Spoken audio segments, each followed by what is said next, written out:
കാര്യങ്ങൾ ചെയ്യുമ്പോൾ മനസാക്ഷിയില്ലല്ലോ, ഹൃദയത്തിന് കുത്തല് വരുന്നില്ല. സ്വന്തം ചേട്ടനും അനിയനും അതിന് തർക്കമുണ്ടാക്കുക, രണ്ടുപേരും പെന്തിക്കോസിലാണ്. കാരണം അവരുടെ കുഴപ്പമില്ല, രണ്ടുപേരും ഹൃദയം കർത്താവിന് കൊടുത്തു. മാതാപിതാക്കൾക്ക് വെള്ളം കൊടുക്കാതെ അവരെ അന്വേഷിക്കാത്ത ധാരാളം പെന്തിക്കോസുകാരുണ്ട്. നമ്മുടെ അവിടുത്തെ സ്ഥലത്തിൻ്റെ പേരെന്നാ, കുമ്പനാട്ട്,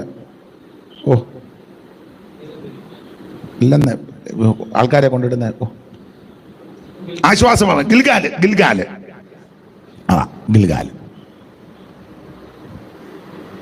സ്വന്തം സഹോദരങ്ങളെ, മാതാപിതാക്കളെ അവിടെ കൊണ്ടിട്ടിരിക്കുക. അവര് ശുശ്രൂഷകൾ ചെയ്യുന്നുണ്ട്, നല്ലത്. കാരണം മറ്റു കാര്യമില്ല, കുഴപ്പമൊന്നുമില്ല, ഹൃദയം ഇല്ല, ഹൃദയം കർത്താവിന് കൊടുത്തു. കൂട്ടുവിശ്വാസിയെ ചതിക്കുകയും വാഞ്ചിക്കുകയും ഒക്കെ ചെയ്യുന്ന ധാരാളം ആൾക്കാരുണ്ട്. കുഴപ്പമാണെന്ന് പറയുന്നില്ല, ഹൃദയം കർത്താവിന് കൊടുത്തു. കൂടെ ആരാധിക്കുന്ന വിശ്വാസിക്ക് 1 സെന്റ് ഭൂമിയില്ല, കയറി കിടക്കാൻ ഇടമില്ല. അപ്പൊ തന്നെ കൂടെ ആരാധിക്കുന്ന സഹോദരന് 5 ഏക്കറും 10 ഏക്കറും വസ്തുവുണ്ട്. ഒത്തിരി ഒന്നും കൊടുക്കണ്ട, കുടുംബമായിട്ട് ആലോചിച്ചേച്ചേ. നമ്മുടെ സഭയിൽ വരുന്ന ആ സഹോദരന്, ആ സഹോദരി, അവർക്ക് കയറി കിടക്കാൻ ഇടമില്ല. നമുക്ക് 3-4 ഏക്കർ വസ്തുവുണ്ട്. ഒരു കാര്യം ചെയ്യാം, ഒത്തിരി കൊടുക്കണ്ട, 5 സെന്റ് സ്ഥലം. അപ്പൊ ചോദിക്കും, പാസ്റ്റേ കൊടുത്തിട്ടുള്ളവരെ ഞങ്ങൾക്കറിയാം, ധാരാളം പേരുണ്ട്. അതാ ഞാൻ തുടക്കത്തിൽ പറഞ്ഞ 80% പറഞ്ഞത് മറന്നു പോകരുത്. തുടക്കത്തിലേ ഞാൻ പറഞ്ഞല്ലേ, കേട്ടില്ലേ? Price the Lord. വേദപുസ്തകത്തിന്റെ ഭാഷയെ പറയുമ്പോൾ ഒരു ഊണിന് ജ്യേഷ്ഠാവകാശം വിറ്റ അങ്ങനൊന്നും ആകരുത്. പട്ടിണി കിടന്നാലും പ്രമാണത്തിന് വേണ്ടി നിന്നോണം. പ്രതികൂലങ്ങൾ വന്നാലും ആമേൻ സ്തോത്രം, ഉപദേശത്ത് മാറ്റമൊന്നും വരുത്തരുത്. Praise the Lord. ആരെഴുതിയ പാട്ടാന്നൊക്കെ തർക്കമുള്ളത് കൊണ്ട് ഇന്ന ആടെ പാട്ടാന്ന് ഇപ്പം ഞാൻ പറയുന്നില്ല. കാരണം മൊത്തം തർക്കത്തിൽ ഇത് ഇപ്പം ഓരോരുത്തരെ ചത്ത് കഴിയുമ്പോൾ എൻ്റെ പാട്ടാന്നും പറഞ്ഞാൽ വരുന്നത്. എന്നാൽ ജീവിച്ചിരിക്കുമ്പം എൻ്റെ പാട്ടാന്ന് പറഞ്ഞാൽ ജീവിച്ചിരിക്കുന്നവരുടനെ തെളിവ് തരും, ഞാൻ എഴുതിയത് സന്ദർഭം ഇത് കാണി. മരിച്ചു കഴിഞ്ഞാൽ ഇപ്പം മിക്കവരും പാട്ടുമായിട്ട്. അതുകൊണ്ടിപ്പം തർക്കത്തിന് ഞാൻ മുതിരുന്നില്ല. അതുകൊണ്ട് ആരെഴുതിയാണെന്നൊന്നും ഇപ്പം പാടുന്നില്ല, പറയുന്നില്ല. പക്ഷെ പാട്ടിൻ്റെ വരി നല്ലതാ. കൈപ്പുള്ള വെള്ളം കുടിച്ചിടിലും കൽപ്പന പോലെ നാടം. ഓ കൈപ്പുള്ള വെള്ളം കുടിച്ചിടിലും നാടം ഇടണം. ഏൽപ്പിക്കയിൽ അവൻ ശത്രു കയ്യിൽ ഓർപ്പു. ഓ ഏൽപ്പിക്കയിൽ അവൻ ശത്രു കയ്യിൽ ഓർപ്പു. അഴലേറും ജീവിതമരുവിൽ നീ തളരുകയോ ഇനി സകലം വായിച്ച് സഹായിക്കണമെന്ന് ഓർപ്പിക്കുന്നു. അതിന്റെ ശേഷം അബ്രാമിന് ദർശനത്തിൽ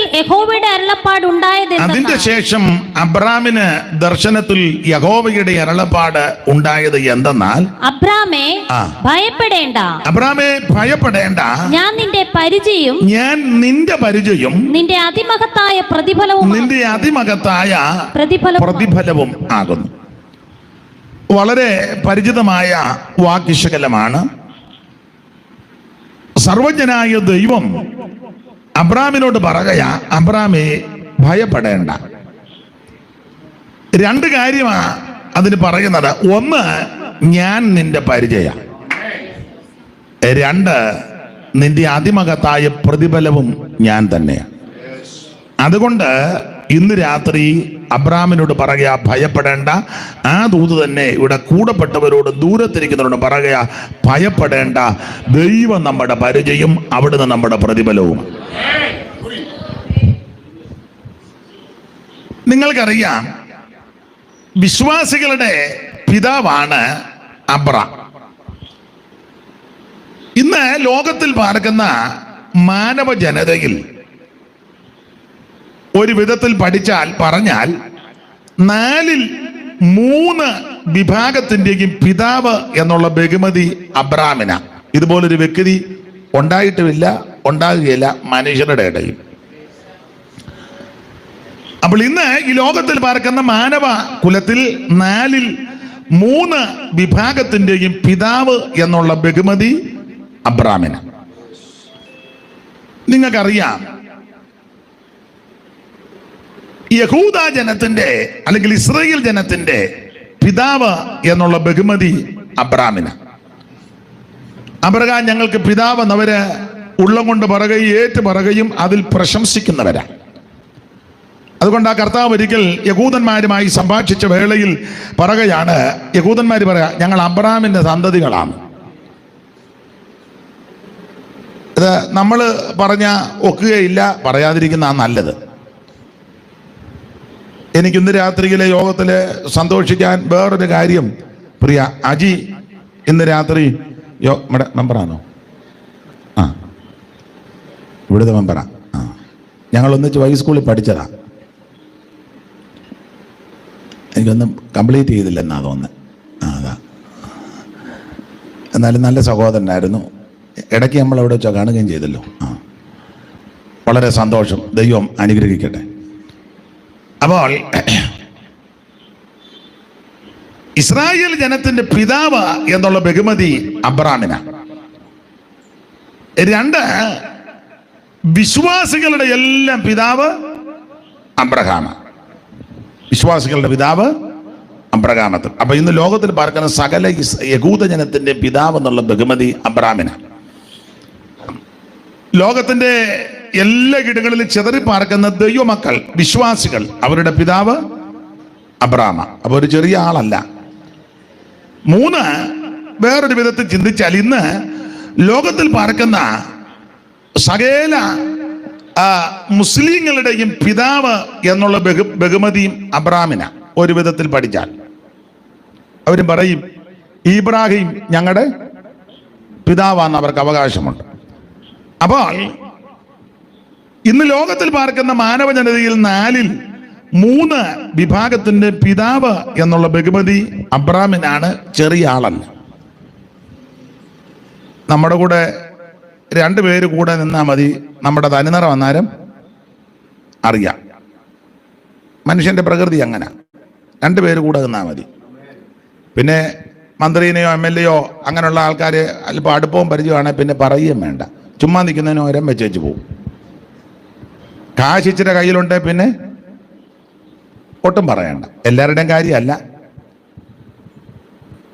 എന്നാൽ ഇങ്ങനെ ശ്രേഷ്ഠനായ ഈ മനുഷ്യനോട് ഇടയ്ക്ക് കയറി പറയാം, ദൈവം സംസാരിച്ചപ്പോൾ അബ്രഹാം പറയുന്ന ഒരു പദപ്രയോഗമുണ്ട്, പൊടിയും വെണ്ണീറുമായ എന്നോട് സംസാരിപ്പാൻ അവിടത്തേക്ക് തിരുവള്ളം ഉണ്ടായല്ലോ. താൻ അവിടെ പൊടിയും വെണ്ണീറും എന്നൊക്കെ തൻ്റെ ജീവിതത്തിന്റെ അനുഭവത്തിന്റെ വെളിച്ചത്തിൽ വളരെ ആത്മാർത്ഥമായിട്ടാണ് പറഞ്ഞ്, ഞാനും നിങ്ങളുമൊക്കെ പൊടി ആ വെണ്ണീറാന്ന് പറയും. അതൊന്നും ശരിയായി പറയുന്നതല്ല.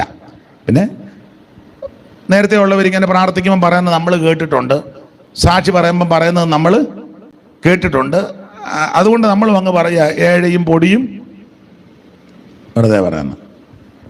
എന്നാൽ അബ്രഹാം പറഞ്ഞത് വളരെ നല്ല നിലയിലാണ് പറഞ്ഞത്. പൊടിയും വെണ്ണീറുമാകുന്ന അടിയനോട് സംസാരിപ്പാൻ അവിടത്തേക്ക് തിരുവള്ളമുണ്ടായി.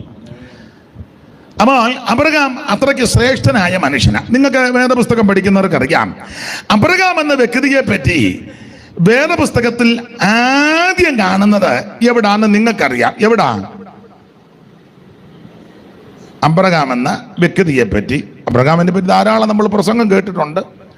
പ്രാർത്ഥിക്കുമ്പോഴും ചിലർ പ്രാർത്ഥിക്കും, അബ്രഹാമിൻ്റെ, ഇസഹാക്കിൻ്റെ, യാക്കോബിൻ്റെ ദൈവം എന്നൊക്കെ പറഞ്ഞ് പ്രാർത്ഥിക്കുന്ന നല്ലതാ, അതൊന്നും മുടക്കുമൊന്നും വേണ്ട. എന്നാലും അബ്രഹാം എന്ന വ്യക്തിയെ പറ്റി വേദപുസ്തകത്തിൽ ആദ്യം കാണുന്നത് എവിടാ? അപ്പൊ ശ്രദ്ധിക്കുക, അബ്രഹാം എന്ന വ്യക്തിയെ പറ്റി വേദപുസ്തകത്തിൽ ആദ്യം കാണുന്നത് ഉൽപ്പത്തി പുസ്തകം 11-ാം അധ്യായത്തിന്റെ 26. ഒന്ന് വായിച്ചു. തേരഹിന് 70 വയസ്സായപ്പോൾ ഇസ്ഹാക്കിന് 70 വയസ്സായപ്പോൾ അവൻ അബ്രാം, നാഹോർ, ഹാരാൻ എന്നിവരെ ജനിപ്പിച്ചു. അപ്പോൾ ശ്രദ്ധിക്കുക, വേദപുസ്തകത്തിൽ അബ്രാം എന്ന വ്യക്തിയെ പറ്റി ആദ്യം കാണുന്നത് ഉൽപ്പത്തി പുസ്തകം 11-ാം അധ്യായത്തിന്റെ 26. ഈ അബ്രാമിനെ ദൈവം വിളിച്ചു വേർതിരിച്ചു. അബ്രാമിന്റെ വിളിയെ പറ്റി പരാമർശിക്കുന്ന ഒരു പദം ബൈബിളിൽ, ഞാൻ അവനെ ഏകനായിട്ട് വിളിച്ചെന്നാണ്. ഞാൻ അവനെ ഏകനായിട്ട് വിളിച്ചു. വായിച്ച യെശയ്യാ പ്രവചനം 51-ാം അധ്യായത്തിന്റെ 2-ാം വാക്യം ഒന്ന് വായിച്ചാട്ടെ. യെശയ്യാവ് 51:2. നിങ്ങളുടെ പിതാവായ അബ്രഹാമിങ്കിലേക്കും നിങ്ങളെ പ്രസവിച്ച സാറയിങ്കിലേക്കും തിരിഞ്ഞു നോക്കുവീൻ. ഞാൻ അവനെ ഏകനായിട്ട് വിളിച്ചു. എന്നെ കേൾക്കുന്ന പ്രിയരെ, ഒരു കാര്യം പറയട്ടെ, ദൈവം വിളിക്കുന്നതെല്ലാം ഒറ്റയ്ക്കാ. ഒരു കുടുംബത്തിൽ നിന്നാന്നേലും, ദേശത്തിൽ നിന്നാന്നേലും, നാട്ടിൽ നിന്നാന്നേലും, ഒരു രാഷ്ട്രത്തിന്റെ ഇടയിൽ നിന്നാന്നേലും ദൈവം വിളിക്കുന്നത് ഒറ്റയ്ക്കാ. Price the Lord. അപ്പോൾ അബ്രഹാമിനെ ഏകനായിട്ട് ദൈവം വിളിച്ചു. ഒന്നുകൂടെ വായിച്ചേ സിസ്റ്റർ ആ വാക്യം. നിങ്ങളുടെ പിതാവായ അബ്രഹാമിങ്കിലേക്കും നിങ്ങളെ പ്രസവിച്ച സാറയിങ്കിലേക്കും തിരിഞ്ഞു നോക്കുവീൻ. ഞാൻ അവനെ ഏകനായിട്ട് വിളിച്ചു. അപ്പോൾ അബ്രഹാമിനെ ദൈവം ഏകനായിട്ട് വിളിച്ചെന്ന സ്തോത്രം. അങ്ങനെ പറയാൻ കാര്യം, നിങ്ങൾ ആ ഭാഗമെല്ലാം കൂടെ ചേർത്ത് പഠിച്ചാൽ അബ്രഹാമിന്റെ കുടുംബം ഒരു വലിയ മഹാകുടുംബമാണ്. നമ്മളും ഇപ്പോഴൊക്കെ അങ്ങനെ പുസ്തകത്തിലും ചില ഇതിലൊക്കെ വായിക്കുന്നുണ്ട്, ഞങ്ങളുടെ കുടുംബം മഹാകുടുംബമാണ്. പേരുമൊന്നും ഞാനിപ്പോൾ പറയുന്നില്ല. ഒരു പുസ്തകം ഒരിക്കൽ പ്രകാശനം ചെയ്തു. ആ പുസ്തകം ഞാൻ വായിച്ചു. അപ്പോൾ ആ പുസ്തകത്തിൽ ഇങ്ങനെയുള്ള പ്രയോഗങ്ങളാണ് കൊടുത്തിരിക്കുന്നത്. ഞാൻ ലൈവ് ഉള്ളതുകൊണ്ട് പറയുന്നില്ല, വെറുതെ അലോഗ്യം ഉണ്ടാക്കുന്നില്ല. അപ്പോൾ അബ്രഹാമിന്റെ കുടുംബം ഒരു വലിയ മഹാകുടുംബമാണ്. ഏതാണ്ട് 1800 ശിഷ്ടം അംഗങ്ങളുള്ള സോറി മാനെ കണ്ടില്ല, അവിടോട്ട് വെക്കുകയാണെങ്കിലേ അവിടെ വെച്ചോ. അപ്പൊ ശ്രദ്ധിക്കുക, ഏതാണ്ട് 1800 ശിഷ്ടം അംഗങ്ങളുള്ള ഒരു ബൃഹത്തായ കുടുംബമാണ് അബ്രഹാമിന്റെ കുടുംബം. അപ്പൊ അംഗബലമുള്ള, ആൾബലമുള്ള ധാരാളം അംഗങ്ങളുള്ളൊരു മഹാകുടുംബം. ആ കുടുംബത്തിൽ നിന്ന് ദൈവം ഒരുവനെ വിളിച്ചു വേർതിരിച്ചു. എന്നെ കേൾക്കുന്ന പ്രിയരെ, നിങ്ങളുടെ കുടുംബത്തിൽ അംഗങ്ങൾ ധാരാളം കാണും. മിടുക്കന്മാരും, ഉന്നതന്മാരും, ശ്രേഷ്ഠന്മാരും, കഴിവുള്ളവരും, വിദ്യാനിപുണന്മാരും, എഞ്ചിനീയേഴ്സും, ഡോക്ടേഴ്സും, പ്രൊഫസേഴ്സും ഒക്കെ കാണും. വളരെ നല്ലത്. പക്ഷെ അവർക്കാർക്കും വെളിപ്പെടാത്ത സത്യമാ ദൈവം നിങ്ങൾക്ക് വെളിപ്പെടുത്തിയത്. അവരാരും അനുഭവിക്കാത്ത ആത്മീക സന്തോഷമാ ദൈവം നിങ്ങളുടെ ഹൃദയങ്ങളിൽ തന്നിരിക്കുന്നത്. അവർക്ക് ലഭിക്കാത്ത പദവിയും ഭാഗ്യമാ ദൈവം നിങ്ങൾക്ക് തന്നിരിക്കുന്നത്. അതുകൊണ്ട് ആ അനുഭവത്തിൽ വന്ന ദൈവമക്കൾ ഓർത്തോർത്ത് ദൈവത്തിന് സ്തോത്രം ചെയ്യണം. Price the Lord. എടുത്തോ നീ എന്നെ നിന്നക്കായി, കൊടുത്തോ നീ നിന്നെ എനിക്കായി. എടുത്തോ നീ എന്നെ നിന്നക്കായി, കൊടുത്തോ നീ നിന്നെ എനിക്കായി. വാഴ്ത്തിടും സദനം പ്രിയാതവ നിത്യം പാടും കീർത്തനം ഞാൻ. വാഴ്ത്തിടും സദനം പ്രിയാതവ നിത്യം. ആമേൻ. ചേർത്തതിനാൽ എന്നെ തിരുമാറിൽ കാത്തതിനാൽ എന്നെ വഴുതാതെ. ചേർത്തതിനാൽ എന്നെ തിരുമാറിൽ കാത്തതിനാൽ എന്നെ വഴുതാതെ. എടുത്തോ നീ എന്നെ നിനക്കായി, എടുത്തോ നീ എന്നെ നിനക്കായി, കൊടുത്തോ നീ നിന്നെ എനിക്കായി. വാഴ്ത്തിടും സദനം പ്രിയാതവ നിത്യം പാടും കീർത്തനം ഞാൻ. വാഴ്ത്തിടും സദനം പ്രിയാതവ നിത്യം പാടും കീർത്തനം ഞാൻ.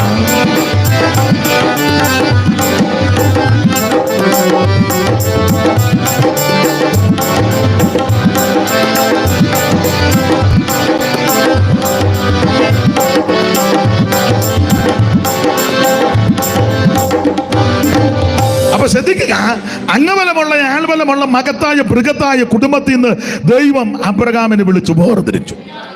അപ്പോൾ വിളിച്ചത് ഏകനായിട്ട് ദൈവം വിളിച്ചെന്നാണ്. സ്തോത്രം. ഇനി വിളിക്കാനുള്ളതിന്റെ കാരണങ്ങളിൽ ഒരു കാരണം പറയാം. ദൈവം അബ്രഹാമിനെ നോക്കിയപ്പോൾ ദൈവത്തിന് മനസ്സിലായി, ഇവനെ ഈ കുടുംബത്തിൽ നിന്ന് ഏകനായിട്ട് വിളിച്ചു വേർതിരിച്ചാൽ ഇവൻ വിശ്വസ്തയോടെ എന്നെ സേവിക്കും. നെഹമ്യാവ് 9:7 ഒന്ന് വായിച്ചു സഹായിച്ചാട്ടെ. നെഹമ്യാവ് 9:7. സോറി, എനിക്ക് തെറ്റിയോ എന്നൊരു ഡൗട്ട് ഉണ്ട്. അബ്രാമിനെ തിരഞ്ഞെടുത്ത അവനെ കൽദയ പട്ടണമായ തിരഞ്ഞെടുത്തവനെ കൽദയ പട്ടണമായ ഊരിൽ നിന്ന് കൊണ്ടുവന്ന് അവന് അബ്രഹാം എന്ന് പേരിട്ട ദൈവമായ യഹോവ നീ തന്നെ. അപ്പൊ അബ്രഹാമിനെ തിരഞ്ഞെടുത്ത് അവനെ കൽദയ പട്ടണമായ ഊരിൽ നിന്ന് കൊണ്ടുവന്ന് അവൻ അബ്രഹാം എന്ന് പേരിട്ട ദൈവമായ യഹോവ നീ തന്നെ. അടുത്തത്, നീ അവന്റെ ഹൃദയം. ശ്രദ്ധിച്ചേ, നീ അവന്റെ ഹൃദയം. ആരുടെ ഹൃദയം? അബ്രഹാമിന്റെ ഹൃദയം. അതാ വായിക്കുന്നത്, നീ അവന്റെ ഹൃദയം നിന്റെ മുമ്പാകെ വിശ്വസ്തമായി കണ്ടു എന്ന് പറഞ്ഞാൽ സർവജ്ഞനായ ദൈവം അബ്രഹാമിനെ ഈ കുടുംബത്തിൽ നിന്ന് ഏകനായിട്ട് വിളിച്ചു വേർതിരിക്കാൻ കാര്യം, ദൈവം തമ്പുരാൻ അബ്രഹാമിനെ നോക്കിയപ്പോൾ അവന്റെ ഹൃദയം, അവൻ സ്തോത്രം നോക്കിയപ്പോൾ അവൻ വിശ്വസ്തനാണെന്ന് കണ്ടു.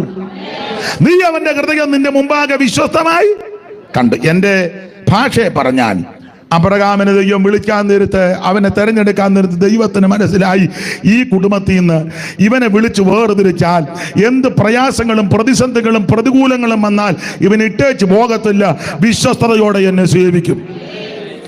എന്നെ കേൾക്കുന്ന ബഹുമാന്യരായ പ്രിയപ്പെട്ടവരോട് ഒരു കാര്യം ഓർപ്പിക്കട്ടെ. ജീവിതത്തിൽ പ്രശ്നങ്ങൾ വരാം, ബുദ്ധിമുട്ടുകൾ വരാം, ഞെരുക്കങ്ങൾ വരാം, കടഭാരങ്ങൾ വരാം, നിന്ദകളും ആക്ഷേപങ്ങളും അപമാനങ്ങളും പ്രതികൂലങ്ങളും പ്രതിസന്ധികളും ബലവിധമാകുന്ന വിഷയങ്ങൾ വരാം. പൗലോസിന്റെ ഭാഷയിൽ പറഞ്ഞാൽ മാനാപമാനങ്ങൾ വരാം, ദുഷ്കീർത്തി സൽകീർത്തി വരാം, ഞെരുക്കങ്ങൾ വരാം, ആരോടും പറയാത്ത തിങ്ങി വിങ്ങുന്ന വിഷയങ്ങൾ ജീവിതത്തെ പിടിച്ച് കുളിക്കുമെന്ന് വരാം. പക്ഷേ ഇട്ടേച്ച് പുറകോട്ട് പോകരുത്, പിന്മാറരുത്, തളർന്നു പോകരുത്, ക്ഷീണിക്കരുത്, അവൻ നിരാശപ്പെട്ടു പോകരുത്. വിശ്വസ്തയോടെ ദൈവത്തെ സേവിക്കണം. Praise the Lord. വേദപുസ്തകത്തിന്റെ ഭാഷയെ പറയുമ്പോൾ ഒരു ഊണിന് ജ്യേഷ്ഠാവകാശം വിറ്റ അങ്ങനൊന്നും ആകരുത്. പട്ടിണി കിടന്നാലും പ്രമാണത്തിന് വേണ്ടി നിന്നോണം. പ്രതികൂലങ്ങൾ വന്നാലും ആമേൻ സ്തോത്രം, ഉപദേശത്ത് മാറ്റമൊന്നും വരുത്തരുത്. Praise the Lord. ആരെഴുതിയ പാട്ടാന്നൊക്കെ തർക്കം ഉള്ളത് കൊണ്ട് ഇന്ന ആടെ പാട്ടാന്ന് ഇപ്പം ഞാൻ പറയുന്നില്ല. കാരണം മൊത്തം തർക്കത്തിൽ ഇത് ഇപ്പം ഓരോരുത്തരെ ചത്ത് കഴിയുമ്പോൾ എൻ്റെ പാട്ടാന്നും പറഞ്ഞാൽ വരുന്നത്. എന്നാൽ ജീവിച്ചിരിക്കുമ്പം എൻ്റെ പാട്ടാന്ന് പറഞ്ഞാൽ ജീവിച്ചിരിക്കുന്നവരുടനെ തെളിവ് തരും, ഞാൻ എഴുതിയത് സന്ദർഭം ഇത് കാണി. മരിച്ചു കഴിഞ്ഞാൽ ഇപ്പം മിക്കവരും പാട്ടുമായിട്ട്. അതുകൊണ്ടിപ്പം തർക്കത്തിന് ഞാൻ മുതിരുന്നില്ല. അതുകൊണ്ട് ആരെഴുതിയാണെന്നൊന്നും ഇപ്പം പാടുന്നില്ല, പറയുന്നില്ല. പക്ഷെ പാട്ടിൻ്റെ വരി നല്ലതാ. കൈപ്പുള്ള വെള്ളം കുടിച്ചിടിലും കൽപ്പന പോലെ നാടൻ, ഓ കൈപ്പുള്ള വെള്ളം കുടിച്ചിടിലും നാടൻ നീടണം, ഏൽപ്പിക്കയിൽ അവൻ ശത്രു കയ്യിൽ ഓർപ്പു, ഓ ഏൽപ്പിക്കയിൽ അവൻ ശത്രു കയ്യിൽ ഓർപ്പു, അഴലേറും ജീവിതമരുവിൽ നീ തളരുകയോ ഇനി സകലേ, അഴലേറും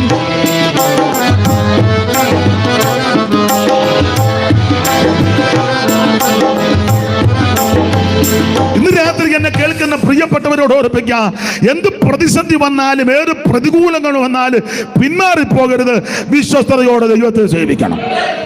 അപ്പോൾ ഈ മഹാകുടുംബത്തിൽ നിന്ന് ദൈവം തമ്പുരാൻ അബ്രഹാമിനെ ഏകനായിട്ട് വിളിച്ചു വേർതിരിക്കാനുള്ളതിന്റെ കാരണങ്ങളിൽ ഒരു കാരണം, ദൈവത്തിന് മനസ്സിലായി ഇവൻ വിശ്വസ്തയോടെ നിൽക്കും.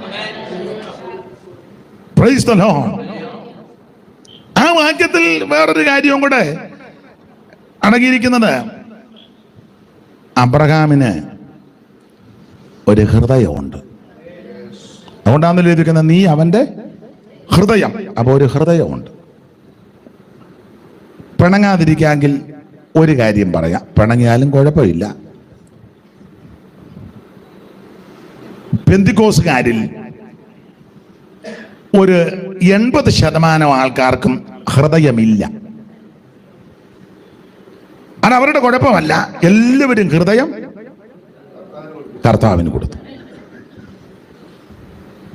ആരുടെയും കുഴപ്പമല്ല, എല്ലാവരും ഹൃദയം കർത്താവിന്. ചിലര് പറഞ്ഞു കേട്ട് ഞാൻ 80കളിൽ എൻ്റെ ഹൃദയം കർത്താവിന് കൊടുത്തു. ഈ ഹൃദയം കർത്താവിന് കൊടുത്തിരിക്കുന്നതിന്റെ തെളിവ് കാര്യങ്ങള് ചെയ്യുമ്പോൾ മനസാക്ഷിയില്ലല്ലോ. ഹൃദയത്തിന് കുത്തല് വരുന്നില്ല. സ്വന്തം ചേട്ടനും അനിയനും അതിന് തർക്കം ഉണ്ടാക്കുക. രണ്ടുപേരും പെന്തിക്കോസില. കാരണം അവരുടെ കുഴപ്പമില്ല, രണ്ടുപേരും ഹൃദയം കർത്താവിന് കൊടുത്തു. മാതാപിതാക്കൾക്ക് വെള്ളം കൊടുക്കാതെ അവരെ അന്വേഷിക്കാത്ത ധാരാളം പെന്തിക്കോസുകാരുണ്ട്. നമ്മുടെ അവിടുത്തെ സ്ഥലത്തിൻ്റെ പേരെന്നാ? കുമ്പനാട്ട്. ഓ ഇല്ലെന്ന് ആൾക്കാരെ കൊണ്ടിടുന്ന ആശ്വാസമാണ്. ഗിൽഗാല്. ഗിൽഗാല് സ്വന്തം സഹോദരങ്ങളെ, മാതാപിതാക്കളെ അവിടെ കൊണ്ടിട്ടിരിക്കുക. അവര് ശുശ്രൂഷകൾ ചെയ്യുന്നുണ്ട്, നല്ലത്. കാരണം മറ്റു കാര്യമല്ല, കുഴപ്പമൊന്നുമില്ല. ഹൃദയം ഇല്ല, ഹൃദയം കർത്താവിന് കൊടുത്തു. കൂട്ടുവിശ്വാസിയെ ചതിക്കുകയും വാഞ്ചിക്കുകയും ഒക്കെ ചെയ്യുന്ന ധാരാളം ആൾക്കാരുണ്ട്. കുഴപ്പമാണെന്ന് പറയുന്നില്ല, ഹൃദയം കർത്താവിന് കൊടുത്തു. കൂടെ ആരാധിക്കുന്ന വിശ്വാസിക്ക് 1 സെന്റ് ഭൂമിയില്ല, കയറി കിടക്കാൻ ഇടമില്ല. അപ്പൊ തന്നെ കൂടെ ആരാധിക്കുന്ന സഹോദരന് 5 ഏക്കറും 10 ഏക്കറും വസ്തുവുണ്ട്. ഒത്തിരി ഒന്നും കൊടുക്കണ്ട. കുടുംബമായിട്ട് ആലോചിച്ചേച്ചേ, നമ്മുടെ സഭയിൽ വരുന്ന ആ സഹോദരന് ആ സഹോദരി അവർക്ക് കയറി കിടക്കാൻ ഇടമില്ല. നമുക്ക് 3-4 ഏക്കർ വസ്തുവുണ്ട്. ഒരു കാര്യം ചെയ്യാം, ഒത്തിരി കൊടുക്കണ്ട, 5 സെന്റ് സ്ഥലം. അപ്പൊ ചോദിക്കും, പാസ്റ്റർ കൊടുത്തിട്ടുള്ളവരെ ഞങ്ങൾക്കറിയാം, ധാരാളം പേരുണ്ട്. അതാ ഞാൻ തുടക്കത്തിൽ പറഞ്ഞ 80% പറഞ്ഞത് മറന്നു പോകരുത്. തുടക്കത്തിലേ ഞാൻ പറഞ്ഞല്ലേ, കേട്ടില്ലേ? നമ്മുടെ പെണ്ണുകരയിലെ കുഞ്ഞപ്പിച്ചായന് ആ നിലയിൽ ചില കാര്യങ്ങൾ ചെയ്തു. നിലമ്പൂരിലെ നമ്മുടെ NM രാജുവിൻ്റെ ജ്യേഷ്ഠൻ്റെ ബന്ധുക്കാര്, അവരും നമ്മുടെ നിലമ്പൂര്, അവരാ കാര്യം ചെയ്തു. അറിവിൽപ്പെട്ട 1-2 പേരുടെ കാര്യമാണ്. ഈ അടുത്ത സമയത്ത് ഒരു സഹോദരി വന്ന് 3 ദൈവദാസന്മാർക്ക് 5 സെന്റ് സ്ഥലവും കൂടെ കൊടുത്തു. അതിനും ദൃക്സാക്ഷി ഞാനാ. അങ്ങനെയുള്ള ദൈവമക്കളുണ്ട്. അല്ല, അപ്പൊ 20% ആൾക്കാർക്ക് ഹൃദയം നിങ്ങൾ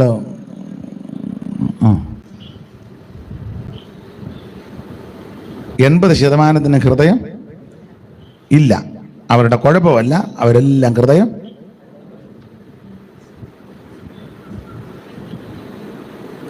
കൊരങ്ങൻ പണ്ട് മുതലയോട് പറഞ്ഞതുപോലെ, അറിയാമല്ലോ, സ്കൂളിൽ പഠിച്ചാന്നല്ലോ. മുതലച്ചിക്ക് അസുഖം വന്നപ്പം പറഞ്ഞു, കൊരങ്ങന്റെ ഹൃദയം നല്ലതാണ്. അത്തിമരത്തിൻ്റെ കീഴ് വന്ന് അപ്പം കൊരങ്ങൻ ചോദിച്ചു, എന്നാ ഇന്ന് വിശേഷം? അയ്യോ, പുള്ളിക്കായിരിക്കും, ഒന്ന് കാണണം.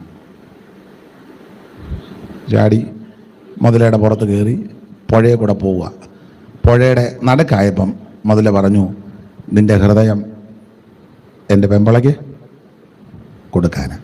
അപ്പം മുതലയുടെ പുറത്തിരുന്ന് കുരങ്ങൻ പറഞ്ഞ്, അയ്യോടി, എന്നാൽ പിന്നെ അത് നമ്മൾ അത്തിയുടെ ചോട്ടിൽ നിന്ന് പോന്നപ്പോൾ പറയണ്ടേ?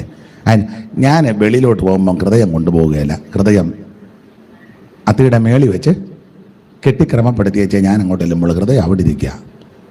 പുഴ കിടക്കുന്ന മുതലേക്ക് ബോധം വല്ലതും ഉണ്ടോ? മുതല പറഞ്ഞ് നമുക്ക് തിരിച്ചു പോയി എടുത്തുകൊണ്ട് വരാം. എന്നാൽ തിരിച്ചു വിടാൻ പറഞ്ഞു. 2 പേരൂടെ അത്തിയുടെ കീഴിൽ വന്നപ്പം ഒരങ്ങൻ ചാടി കയറി ചോദിഞ്ഞ് പോയേട്ടെന്ന് പറഞ്ഞു. സ്കൂളിൽ നിങ്ങൾ പഠിച്ച് കാണുകയല്ല, സ്കൂളിൽ പഠിച്ചല്ലേ? പിന്നെ നിങ്ങൾ ആദ്യമായിട്ട് കേൾക്കുന്നത് പോലെ ഇരിക്കുന്നു. സ്കൂളിൽ പഠിച്ച അതിൻ്റെ പടവും ഉണ്ടായിരുന്നു ഇല്ലേ? മുതലയുടെ പുറത്ത് കുരങ്ങൻ, ഒരു അത്തി ആറ്റിലോട്ട് ഞാൻ കിടക്കുന്നതും. 2-ലാന്നോ 3-ലാന്നോ? അപ്പം ഞാൻ 3-4 ക്ലാസ് പഠിച്ചാൽ നിങ്ങൾക്ക് ബോധ്യപ്പെട്ടല്ലോ, അത് മതി. ചില പറഞ്ഞ ഒട്ടും ബോധമില്ലെന്നാണ്. 3-4 ക്ലാസ്സൊക്കെ പോയത്. എന്നെ കേൾക്കുന്ന പ്രിയപ്പെട്ടവരോട് ഓർപ്പിക്കട്ടെ, ഇവിടെ പേരും പ്രശസ്തി സ്ഥാനവും മാനവും അങ്ങാടിയിൽ വന്നനോ പള്ളിയിൽ മുഖ്യാസനവും ആൾക്കാരെല്ലാം റബി, റെബുനി, ഡോക്ടർ, റവറന്റ് എന്നൊന്നും വിളിച്ചില്ലെങ്കിലും, സെൻട്രൽ പാസ്റ്റർ, കൗൺസിൽ മെമ്പറാ, സെക്രട്ടറിയാ, പ്രസിഡന്റാ, കുന്തവാ ഇതൊന്നും പറഞ്ഞില്ലെങ്കിലും, നോട്ടീസിൽ പേരൊന്നും വന്നില്ലെങ്കിലും, ചാനലിനകത്ത് എപ്പോഴും കാണുന്നില്ലെങ്കിലും, നിങ്ങളെ ആരും അറിയുന്നില്ലെങ്കിലും, ഈ കൊടുങ്ങൂരുള്ള ആർക്കും നിങ്ങളെ മനസ്സിലാകുന്നില്ലെങ്കിലും, നിങ്ങളെ ആരും ബഹുമാനിക്കുന്നില്ലെങ്കിലും, നിങ്ങൾ ചെല്ലുമ്പോൾ ആരും മൈൻഡ് ചെയ്യുന്നില്ല, വേണ്ട. പക്ഷേ നിങ്ങൾക്ക് നല്ലൊരു ഹൃദയമുണ്ടെങ്കിൽ നീ ഭാഗ്യവാനാ. Price the Lord. നല്ലൊരു ഹൃദയമുണ്ടെങ്കിൽ അവർ രക്ഷപ്പെടും, അവരുടെ സന്തതിക്ക് ഒരു ദോഷം വരികയില്ല. അങ്ങനെ ആ പുസ്തകത്തിലെ വാക്യം, ദൈവം ഇസ്രായേലിന് നിർമ്മല ഹൃദയമുള്ളവർക്ക് നല്ലവനാകുന്നു നിശ്ചയം. ദൈവത്തിന് സ്തോത്രം. എന്നെ കേൾക്കുന്ന പ്രിയപ്പെട്ടവരെ, നിർമ്മല ഹൃദയത്തോടെ, ശുദ്ധ ഹൃദയത്തോടെ, നല്ല ഹൃദയത്തോടെ, പരമാർത്ഥ ഹൃദയത്തോടെ, ഏകാഗ്ര ഹൃദയത്തോടെ നീ ദൈവത്തെ ഭജിക്കുന്നെങ്കിൽ നിനക്കും നിന്റെ സന്തതിക്കും ദൈവം നല്ലവനാണ്. നിർമ്മല ഹൃദയന്മാർക്കൻ ദൈവം ആദാൽ നല്ലവനതിനിൽ ഒരു വാദം. നിർമ്മല ഹൃദയന്മാർക്കൻ ദൈവം ആദാൽ നല്ലവനതിനിൽ ഒരു വാദം. എന്നാൽ ദുർമതികൾ ദുഃഖികളെ പ്രിയനുള്ളം തിരതുല്യം. എന്നാൽ ദുർമതികൾ സുഖികള ഭൂമതിലിടറിയ ഉള്ളം തിരതുല്യം.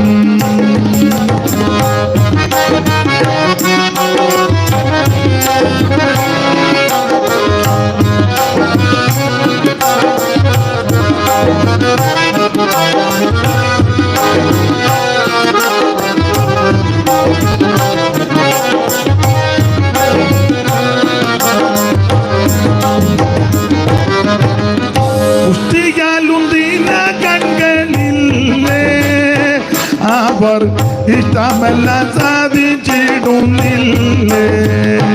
ഞാനോ കുറ്റമില്ലായ്മയിൽ എൻ്റെ കൈകളെ കഴുകിയത് വ്യർത്ഥം, തീരവ്യർത്ഥം. ഞാനോ കുറ്റമില്ലായ്മയിൽ എൻ്റെ കൈകളെ കഴുകിയത് വ്യർത്ഥം, തീരവ്യർത്ഥം.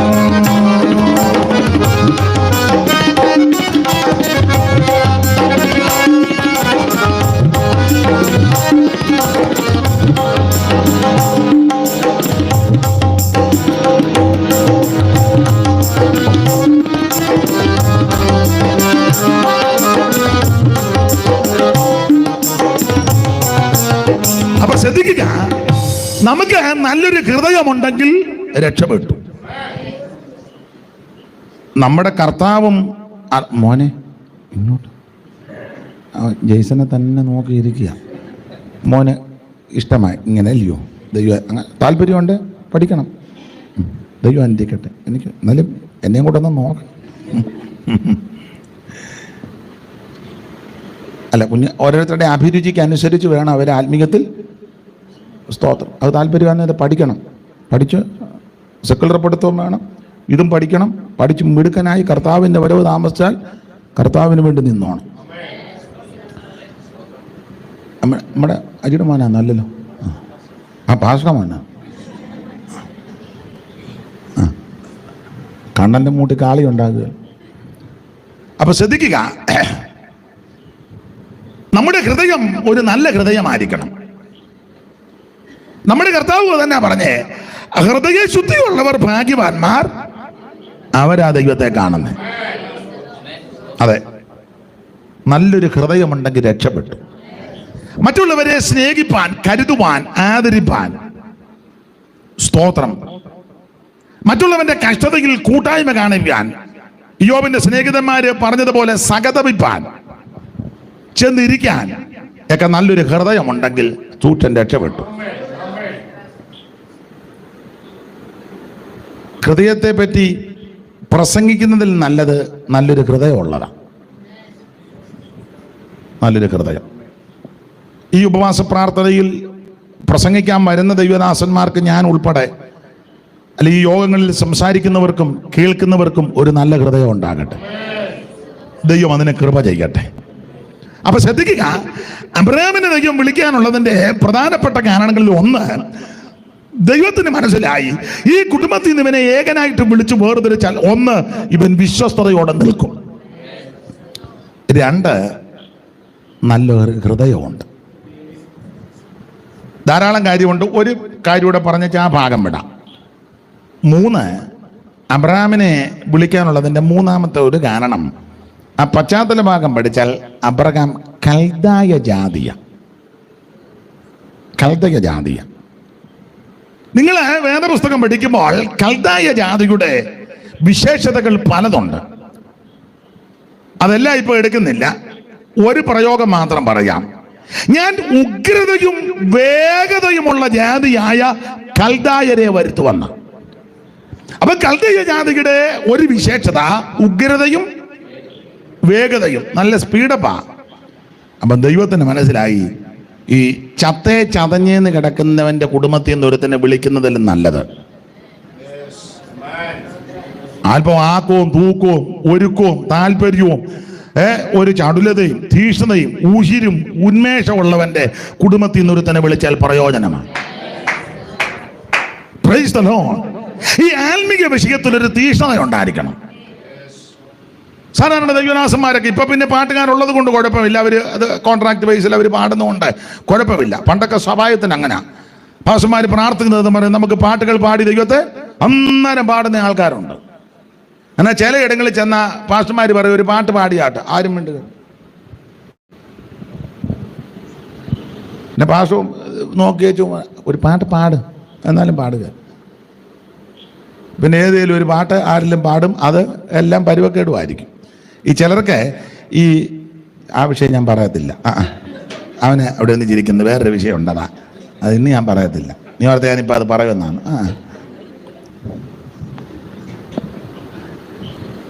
വേറെ വിഷയമുണ്ട്, ഞാൻ നാളെ പറയാം. ഈ ചിലർക്ക് ഇതിനെപ്പറ്റി വലിയ വെളിവൊന്നുമില്ല. ഇവരൊരു 3-4 പാട്ട് പഠിച്ചിട്ടുണ്ട്. അത് സകല യോഗത്തിനും അതാ.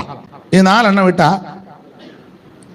ഈ യോഗം ആരംഭിക്കുമ്പോൾ ദൈവത്തെ സ്തുതിക്കുന്ന സ്തുതിഗീതം പാടണം. അതിന്റെ ഓർഡർ അതാണ്. അതിന് ആ പാഠപുസ്തകത്തിനകത്ത് ചില പുസ്തകത്തിൽ കിടമ്പോൾ യോഗാരംഭ ഗീതങ്ങൾ അല്ലെങ്കിൽ സ്തുതിഗീതങ്ങൾ തലക്കെട്ടുണ്ട്, അത് പാടണം. ഇന്നാളൊരു യോഗത്തിന് ചെന്നപ്പോൾ, ഇന്നാളല്ല കുറച്ചേറെ നാളായി ചെന്നപ്പോൾ, യോഗം അങ്ങോട്ട് തുടങ്ങിയപ്പോൾ പാട്ടുകാരിൽ ഒരാൾ പാടുക, എൻ്റെ യോഗം തുടങ്ങുക. തീരുന്ന സമയത്താന്നെ പിന്നെ അവർക്ക് യോഗം കഴിയുമ്പോൾ എന്തെങ്കിലും കാണുമെന്നാ പിന്നെ അത് വെച്ചങ്ങ് അറിയത്തില്ല. എല്ലാം കൊയറാണ്. ഒരു യോഗം ആരംഭിക്കുമ്പോൾ ദൈവത്തെ സ്തുതിക്കുന്ന സ്തുതിഗീതം പാടണം. സഭായോഗത്തിനും അങ്ങനെ തന്നെ. സഭായോഗം പ്രാർത്ഥിച്ച് ആരംഭിക്കുമ്പോൾ ദൈവത്തെ സ്തുതിക്കുന്ന സ്തുതിഗീതം പാടണം. ദൈവത്തിന് മഹത്വം കരയേറ്റുന്ന എത്ര നല്ല പാട്ടുകളുണ്ട്. എല്ലാവർക്കും കൂടെ ചേർന്ന് പാടാൻ പറ്റുന്ന, നീ കുത്തിയിരുന്ന് ഇപ്പം ഞങ്ങൾക്ക് ഞെരടി എഴുതുകയൊന്നും വേണ്ട, നല്ല ഭക്തന്മാരെഴുതിയ നല്ല പാട്ടുകൾ. സാധാരണ നമ്മൾ പഴയ പെന്തിക്കോസിലൊക്കെ അങ്ങനെ, പെന്തിക്കോസുകാർ ഇപ്പോഴും ഉണ്ട് ചിലര് യോഗാരംഭ ഗീതങ്ങൾ. നിങ്ങൾക്കറിയാവുന്ന 2 എണ്ണം പറ.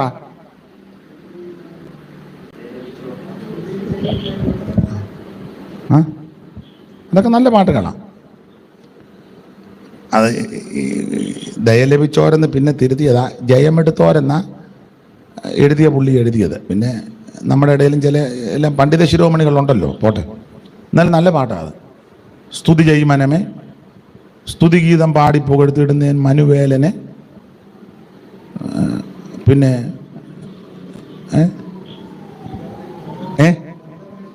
വന്ദനമേശു പര, വന്ദനമേശു രക്ഷകനെ നായകനെ, നല്ല നല്ല പാട്ടുകളുണ്ട്. എന്നാൽ ചിലയിടങ്ങളിൽ നമ്മൾ സഭായത്തിന് എന്നാൽ ഇവർ പാടുന്ന കേട്ടാൽ നമുക്കൂടെ അങ്ങ് ബുദ്ധിമുട്ട് വരും, അതറിയത്തില്ല. ആട്ടെ, ഞാൻ ഇടയ്ക്ക് കയറി പറഞ്ഞതേ ഉള്ളൂ, സന്ദർഭം വന്നതുകൊണ്ട്. പോട്ടെ. ദൈവത്തെ സ്തുതിക്കണം, ദൈവത്തെ മഹത്വപ്പെടുത്തണം. ആമേൻ. നമുക്ക് ഒരു ദോഷവും വരികയില്ല. അപ്പോൾ ആത്മിക വിഷയത്തിൽ ചൂടും തുണയും വേണം. അതെ. അപ്പോൾ അബ്രഹാമിനെ ദൈവം ഈ കുടുംബത്തിൽ നിന്ന് വിളിക്കാനുള്ളതിന്റെ ഒരു കാരണം, അബ്രഹാമിന് ആമൻ സ്തോത്രം വിളിച്ചു വേർതിരിച്ചാൽ, ഒന്ന്, ഇവൻ വിശ്വസ്തയോടെ തന്നെ ഭജിക്കും. രണ്ട്, ഒരു നല്ല ഹൃദയം അബ്രഹാമിന് ഉണ്ട്. മൂന്ന്, ഇവനെ വിളിച്ചു വേർതിരിക്കാനുള്ളതിന്റെ മൂന്നാമത്തെ കാര്യം, ചൂടും ചുണയോടെ കാര്യങ്ങൾ ചെയ്യും. കാരണം കൽദയ ജാതി ഉഗ്രതയും വേഗതയുമുള്ള ജാതിയാ, ആരെ കൂസുന്ന മണ്ടുന്ന ജാതിയല്ല എന്ന് പറഞ്ഞാൽ ആത്മീകത്തിൽ തീക്ഷണതയോട് ഇവൻ നിൽക്കും. Praise the Lord. അങ്ങനെയാണ് ദൈവം അബ്രഹാമിനെ വിളിച്ചു വേർതിരിച്ചത്.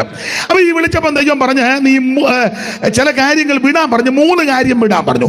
ദേശം, ചാർച്ച, പിതൃഭവനം. അബ്രഹാം ഇത് വിട്ട് പുറപ്പെടാൻ ദൈവം പറഞ്ഞു. അബ്രഹാം എല്ലാം ഒന്നും പൂർണ്ണമായിട്ടും വിട്ടില്ല. ആട്ടെ, ഞാൻ അധികം വിവരിക്കുന്നില്ല. ആ ഭാഗം പഠിക്കുമ്പോൾ അബ്രഹാം ദേശത്തിൽ നിന്ന് ഇങ്ങോട്ട് പോന്നു. പക്ഷെ ചാർച്ചക്കാരെ പിതൃഭവനത്തെ ഒന്നും വിട്ടിട്ടില്ല. ചാർച്ചക്കാരുടെ പ്രതിനിധിയായിട്ടാ ലോത്ത് കൂടെ നിൽക്കുന്നത്. പിതൃഭവനത്തിന്റെ പ്രതിനിധിയായിട്ട് ഹാരാൻ വരെ ആമൻ അപ്പനും ഉണ്ടായിരുന്നു. ഹാരാൻ എന്ന വാക്കിന്റെ ഒരർത്ഥം വരൾച്ച. ചിലരുടെ ജീവിതത്തിലെ വരൾച്ച മാറുന്നില്ല. അതിനൊരു കാരണം പറയാം. ഞാൻ എന്നെയും കൂടെ പ്രതിയാക്കി പറയുക. നിന്റെ അല്ലെങ്കിൽ എൻ്റെ ജീവിതത്തിലെ വരൾച്ച മാറാത്തതിൻ്റെ കാരണം, ആമൻ വിടേണ്ടത് വിടാതെ ആമന് സ്തോത്രം ചെല്ലേണ്ട സ്ഥലത്ത് നമ്മൾ ചെല്ലണം. ഇടയ്ക്ക് താവളമടിച്ചാൽ ആമൻ വരൾച്ച മാറുകയില്ല. അപ്പോൾ അബ്രഹാമിനെ ദൈവം വിളിച്ചു വേർതിരിച്ചു. അബ്രഹാം ദൈവത്തിന്റെ വിളി കേട്ടിറങ്ങി. അബ്രഹാമിന്റെ വിളി ശ്രേഷ്ഠമാണ്. അങ്ങനെ ഇറങ്ങി യാത്ര ചെയ്തു. ഇനി ആ 11-ാം അധ്യായത്തിന്റെ 26 മുതലുള്ള തിരുവെഴുത്ത് വായിച്ചേ. 11:26 മുതൽ. തേരഹിന് 70 വയസ്സായപ്പോൾ അവൻ തേരഹിന് 70 വയസ്സായപ്പോൾ അബ്രാം, നാഗോർ, ഹാരാൻ എന്നിവരെ ജനിപ്പിച്ചു. അടുത്തത് തേരഹിന്റെ വംശപാരമ്പര്യമാവിത് തേരഹ് അബ്രാമിനെയും നാഗോറിനെയും ഹാരാനും ജനിപ്പിച്ചു. എന്നാൽ ഹാരാൻ ലോത്തിനെ ജനിപ്പിച്ചു. അടുത്തത് എന്നാൽ ഹാരാൻ തന്റെ ജന്മദേശത്ത് വെച്ച് കൽദയരുടെ ഒരു പട്ടണമായ ഊര് വെച്ച് തന്റെ അപ്പനാകുന്ന തേരഹിന് മുന്നേ മരിച്ചുപോയി. അടുത്തത് അബ്രാമും നാഹോരും അബ്രാമിന് നാഗോറും ഭാര്യമാരെ എടുത്തു. അബ്രാമിന്റെ ഭാര്യയ്ക്ക് സാറായി എന്നും നാഹോറിന്റെ ഭാര്യയ്ക്ക് മിൽക്ക എന്നും പേര്. അടുത്തത് ഇവൾ മിൽക്കായുടെയും ഇസ്കയുടെയും അപ്പനായ ഹാരാന്റെ മകൾ തന്നെ. അടുത്തത് സാറായി മച്ചിയായിരുന്നു, അവർക്ക് സന്തതി ഉണ്ടായിരുന്നില്ല. അടുത്തത് തേരഹ് തന്റെ മകനായ അബ്രാമിനെയും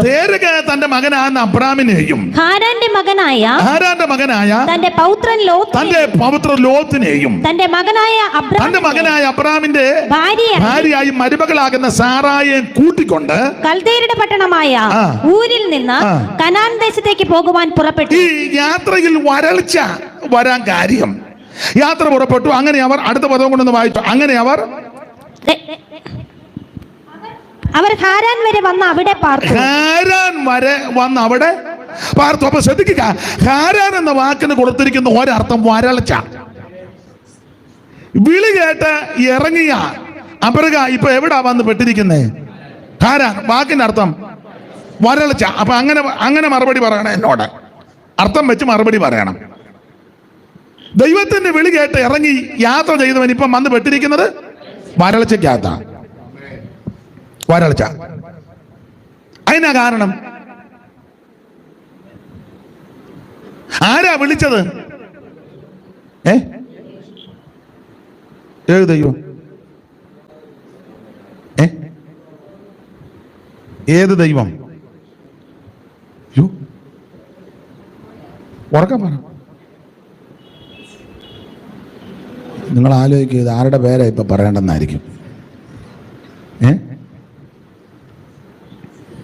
ഏകസത്യ ദൈവമേയുള്ളൂ ഭൂവാസികളെ, ഏകസത്യ ദൈവമേയുള്ളൂ ഭൂവാസികളെ, ഏകസത്യ ദൈവമേയുള്ളൂ.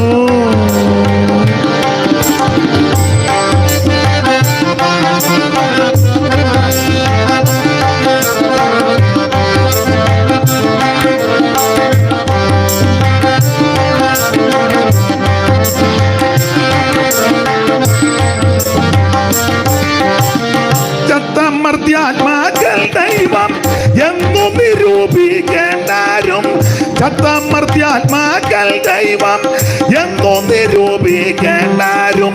100 ദൈവങ്ങൾ സത്യദൈവം ഒന്നേയുള്ളൂ, 100 ദൈവങ്ങൾ സത്യദൈവം ഒന്നേയുള്ളൂ, ഏകസത്യ ദൈവമേയുള്ളൂ ഭൂവാസികളെ, ഏകസത്യ ദൈവമേയുള്ളൂ ഭൂവാസികളെ, ഏകസത്യ ദൈവമേയുള്ളൂ.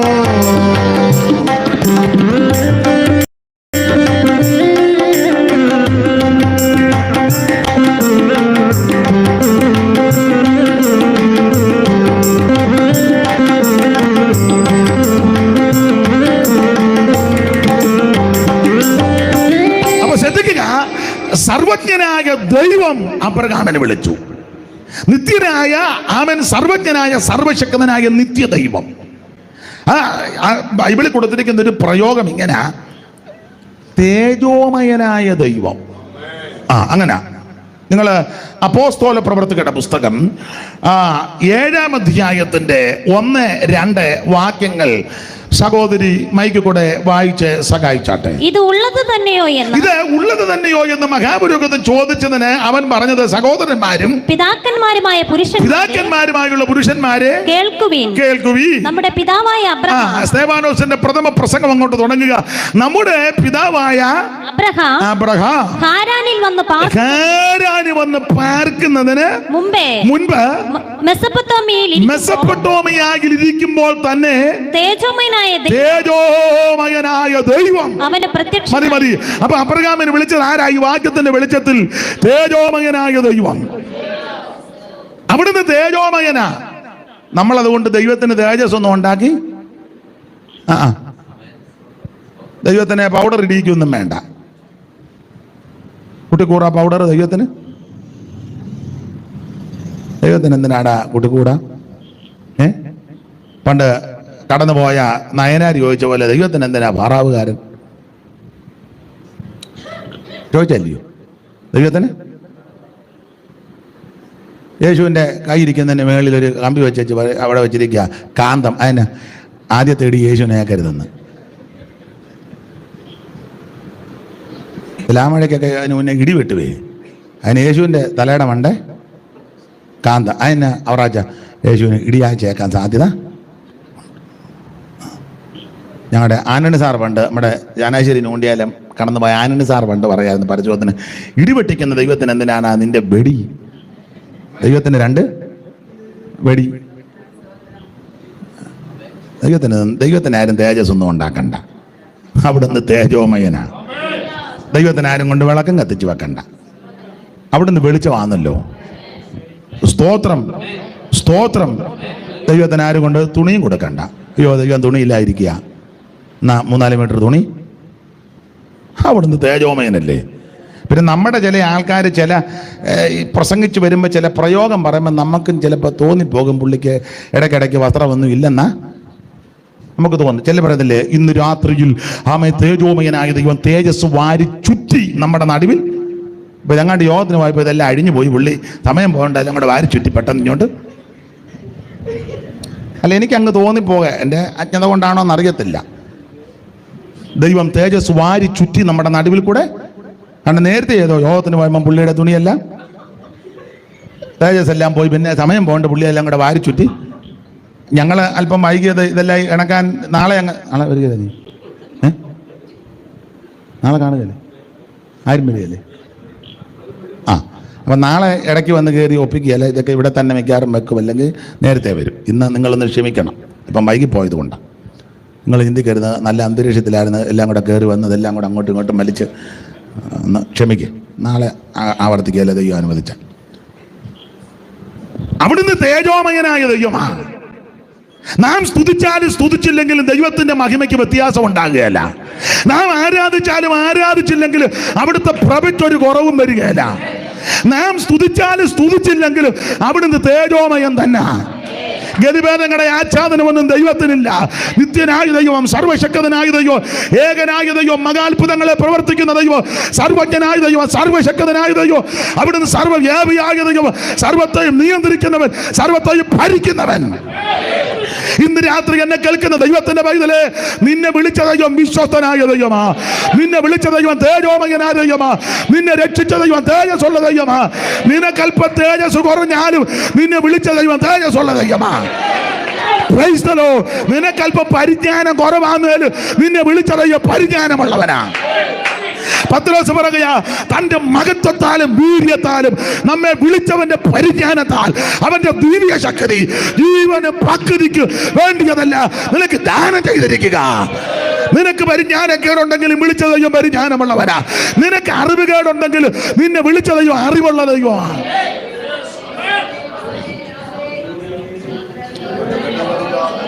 പാട്ട് തെറ്റുകാന്നേ ക്ഷമിക്കണം. ഞാൻ ഇടയ്ക്കിടയ്ക്ക് ഈ രണ്ട് ശീല പാട്ട് പാടും. വിരോധമുണ്ടോ? അറിവുകേടുകൾ അധികമുണ്ടെന്നിൽ അറിഞ്ഞു നീ നിന്നരികിൽ എന്നെ ചേർത്തണക്കണേ. അറിവുകേടുകൾ അധികമുണ്ടെന്നിൽ അറിഞ്ഞു നീ നിന്നരികിൽ എന്നെ ചേർത്തണക്കണേ. സ്തോത്രം സ്തോത്രം എന്നും സ്തോത്രാമേ. സ്തോത്രം സ്തോത്രം എന്നും സ്തോത്രാമേ.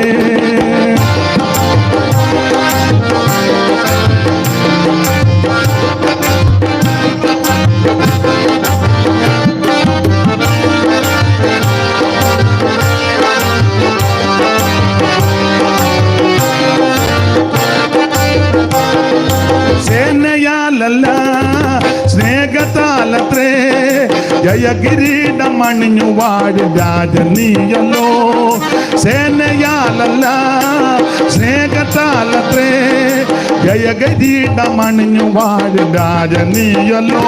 സ്തോത്രം സ്തോത്രം എന്നും സ്തോത്രാമേ. സ്തോത്രം സ്തോത്രം എന്നും സ്തോത്രാമേ. ഒരിക്കൽ നിന്നെ ഞാൻ നേരിൽ കണ്ടിടും, ശരിക്കു തീരും എൻ വിഷാദം അന്നു മാത്രമേ.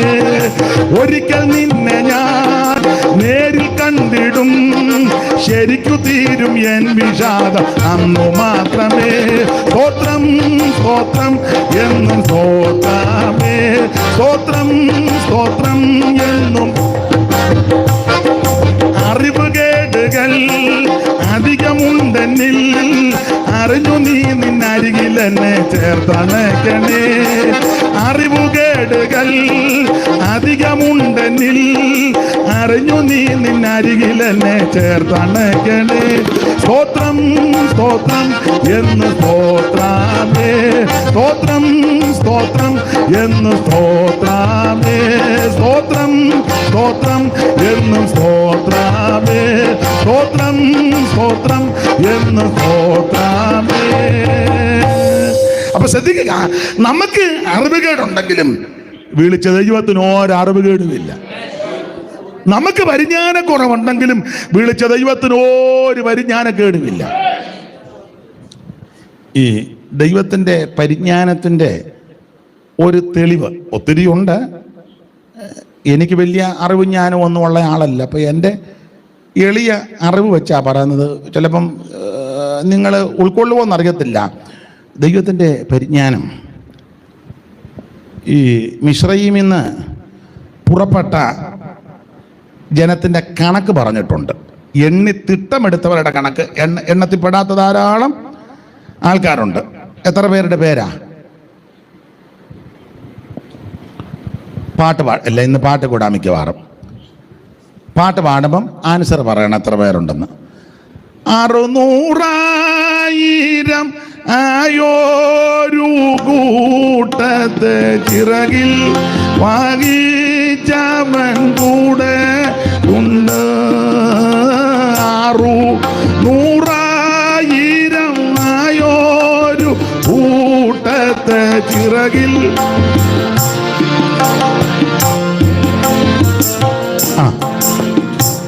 അപ്പൊ 600,000 എത്ര ആൾക്കാര്? വാക്യം കണ്ടല്ലയോ? ഞാൻ കണ്ട് തപ്പിയെടുക്കുന്നത്. മിടുക്കൻ, ദൈവം അനുഗ്രഹിക്കട്ടെ.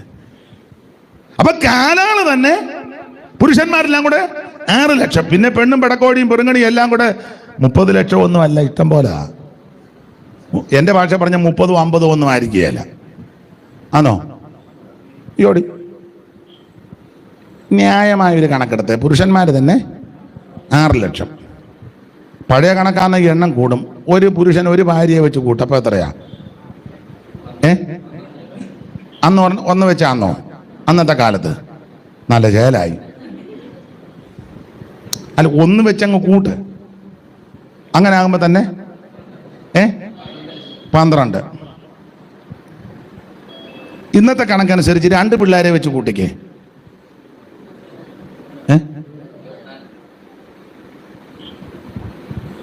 സ്തോത്രം. അന്ന് 2 ആന്നോ? ചേലായി. ഒരുത്തിന് 70 പിള്ളേരെന്ന് എഴുതി വെച്ചേരുന്നു. അതൊക്കെ കൂട്ടിയാ ഇവിടെങ്ങും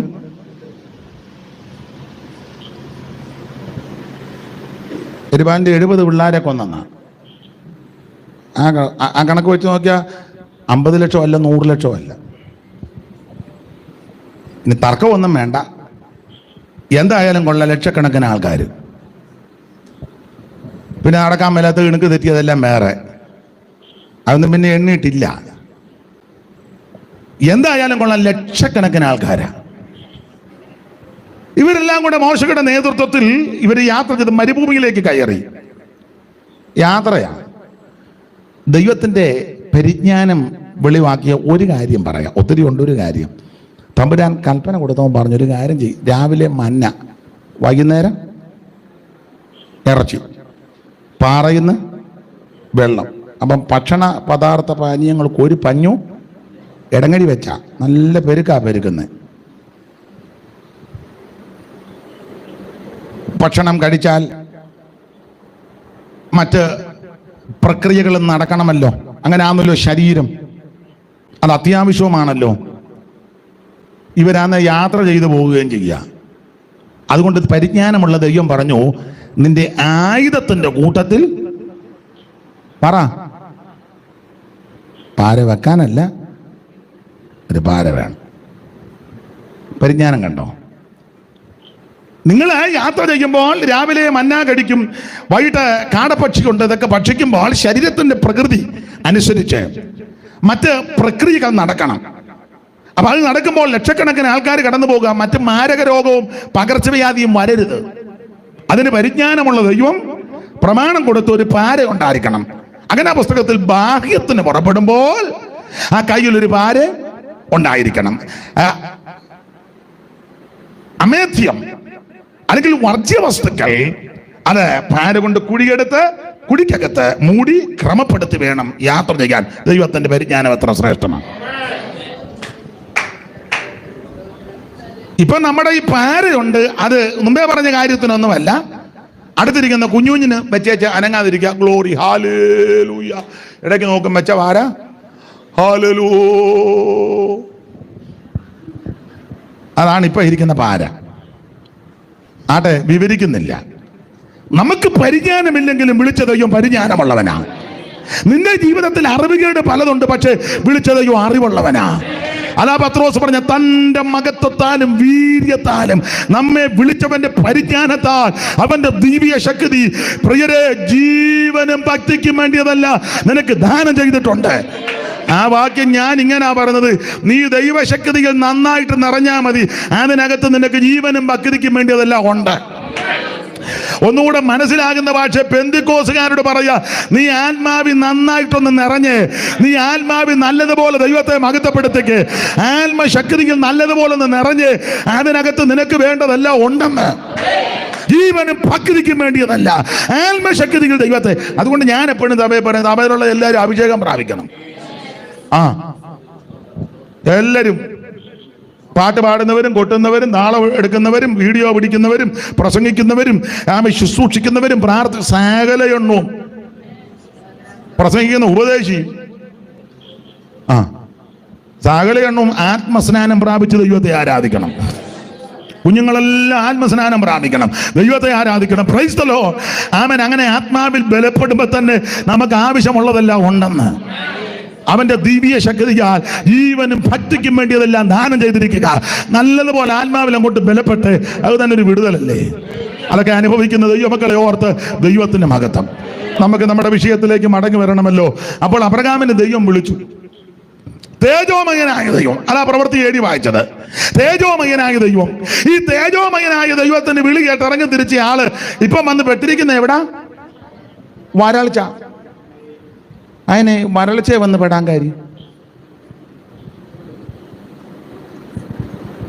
വരൾച്ചയെ വന്ന് പെടാൻ കാര്യം, പിതൃഭവനത്തിന്റെ കെട്ടി ഇതുവരെ പൊട്ടിയിട്ടില്ല. പിതൃഭവനം, കാരണം പിതൃഭവനത്തിന്റെ പ്രതിനിധിയായിട്ട് അപ്പച്ചൻ കൂടെ ഉണ്ട്. അപ്പച്ചൻ ഏതപ്പച്ചൻ? നിങ്ങൾ ശ്രദ്ധിച്ച് പഠിച്ചാൽ ദൈവം ആരെയാ വിളിച്ചേ? അബ്രഹാമിനെ. പക്ഷെ ആ 11-ാം അധ്യായം നിങ്ങൾ ഇങ്ങോട്ട് വായിച്ചു വന്നാൽ തേരകനെ വിളിച്ചതുപോലെ തോന്നും. പുള്ളിയുടെ ഡയലോഗും പോക്കും വരവും ഒക്കെ കണ്ടാൽ അബ്രഹാമിനെ ദൈവം വിളിച്ചില്ല, പിന്നെ ആരെയാ വിളിച്ചേ? തേരകനെ വിളിച്ചതായിട്ട് നമുക്ക് തോന്നും. വായിച്ചു, ഒന്നുകൂടെ ആ വാക്യം വായിച്ചേ. അബ്രാമും നാഹോരും ഭാര്യമാരെ എടുത്തു. അബ്രാമിന്റെ ഭാര്യയ്ക്ക് സാറാ എന്നും നാഹോറിന്റെ ഭാര്യയ്ക്ക് മിൽക്ക എന്നും പേര്. ഹാരാന്റെ പുത്രിയാകുന്നു. അടുത്ത വാക്യം. സാറായി മച്ചിയായിരുന്നു, അവൾക്ക് സന്തതി ഉണ്ടായിരുന്നില്ല. അടുത്ത വാക്യം. തേരഹ് തന്റെ മകനായ അബ്രാമിനെയും ഹാരാന്റെ മകനായ തന്റെ പൗത്രൻ ലോത്തിനെയും തന്റെ മകനായ അബ്രാമിന്റെ ഭാര്യയായ മരുമകളാകുന്ന സാറായെ കൂട്ടി. അപ്പൊ ശ്രദ്ധിച്ചേ, നിങ്ങൾ ശരിക്കും പഠിച്ചാൽ തേരഹ് ലോത്തിനെയും സാറായെയും അബ്രാമിനെയും കൂട്ടി കൽദയരുടെ പട്ടണമായ ഊരിൽ നിന്ന് കനാൻ ദേശത്തേക്ക് പോകുവാൻ പുറപ്പെട്ടു. ഈ വാക്യം ഇപ്പം വായിച്ചാൽ ഓടിച്ച് വായിക്കുന്നവർക്ക് തോന്നും ദൈവം വിളിച്ചത് ആരെയാ? തേരകനെയാന്ന് തോന്നും. പക്ഷെ വിളിച്ചത് ആരെയാ? അബ്രഹാമിനെയാ. വിളി കേട്ടവന്, ദൈവം വിളിച്ചവന് യാതൊരു വോയിസും ഇല്ല. വിളി കേൾക്കാത്ത അപ്പനായിപ്പോ ഇത് മുഴുവൻ കൺട്രോൾ ചെയ്യുന്നത്. തേരക് ഇവരെയും കൂട്ടിക്കൊണ്ട് പോന്നു. ചില സഭയിലെ, എല്ലായിടത്തും അല്ല, ദൈവം വിളിച്ചത് ചിലപ്പോൾ ആ ദൈവദാസനെ ആയിരിക്കും, പക്ഷേ കൺട്രോൾ മുഴുവൻ അമ്മാമ്മയും കൊച്ചുങ്ങളുമാ. നിങ്ങൾക്ക് മനസ്സിലാകാഴിയൊന്നും അല്ല. പിന്നെ എന്നെ നിങ്ങൾ പൊട്ടം കളിപ്പിക്കാമെന്ന് എനിക്കറിയാം.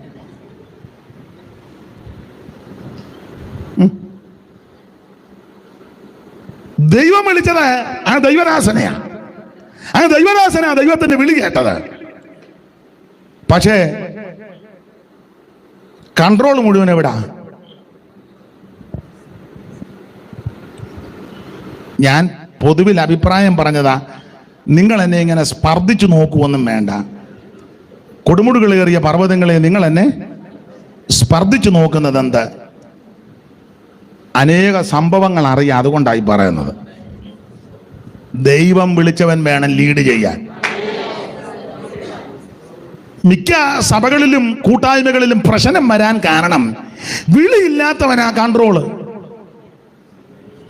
വിളിച്ചത് അബ്രഹാമാ. പക്ഷെ ഇങ്ങനെ എഴുതുകാരുന്ന നല്ലതാ. അബ്രഹാം തന്റെ പിതാവാകുന്ന തേരകനെയും തന്റെ ഭാര്യ സാറായെയും തന്റെ സഹോദരപുത്രൻ ലോത്തിനെയും കൂട്ടിക്കൊണ്ട് കൽദയരുടെ പട്ടണമായ ഊരിൽ നിന്ന് കനാൻ ദേശത്തേക്ക് പോകുവാൻ യാത്ര പുറപ്പെട്ടെന്ന് എഴുതിയിരുന്നെങ്കിൽ നമുക്ക് മനസ്സിലാകും അബ്രഹാം തന്നെ ആ യാത്രയുടെ എന്ന് നമുക്ക് അനുമാനിക്കാം. പക്ഷെ ഇത് അങ്ങല്ല, തേരക്. അതുകൊണ്ടായി വരൾച്ച വന്ന് കിടക്കുന്നത്. മനസ്സിലാകുന്നുണ്ടോ? അതുകൊണ്ടാണ് ഇപ്പോഴും വരൾച്ച മാറാത്ത. വരൾച്ചയെന്ന് ഞാൻ ഉദ്ദേശിക്കുന്നത് നിങ്ങൾ ഉദ്ദേശിച്ചതല്ല. നിങ്ങളിപ്പം വരൾച്ച ഉദ്ദേശിച്ചത് എന്നാന്ന് ഞാൻ പറയാം. വീടില്ലാത്തത്, വണ്ടി ഇല്ലാത്തത്, ബാങ്കിൽ ഫിക്സഡ് ഡിപ്പോസിറ്റ് ഇല്ലാത്തത്. ചെറുക്കൻ പേർഷ്യയെ പോയി ചൂട്ട് പോലെ തിരിച്ച് വന്നു. അവിടെ കല്യാണവും ഇതുവരെ നടന്നില്ല. പലരും വന്ന് കണ്ടേച്ച് പോകുന്നതല്ലാതെ അവളെയും കൊണ്ട് ആരും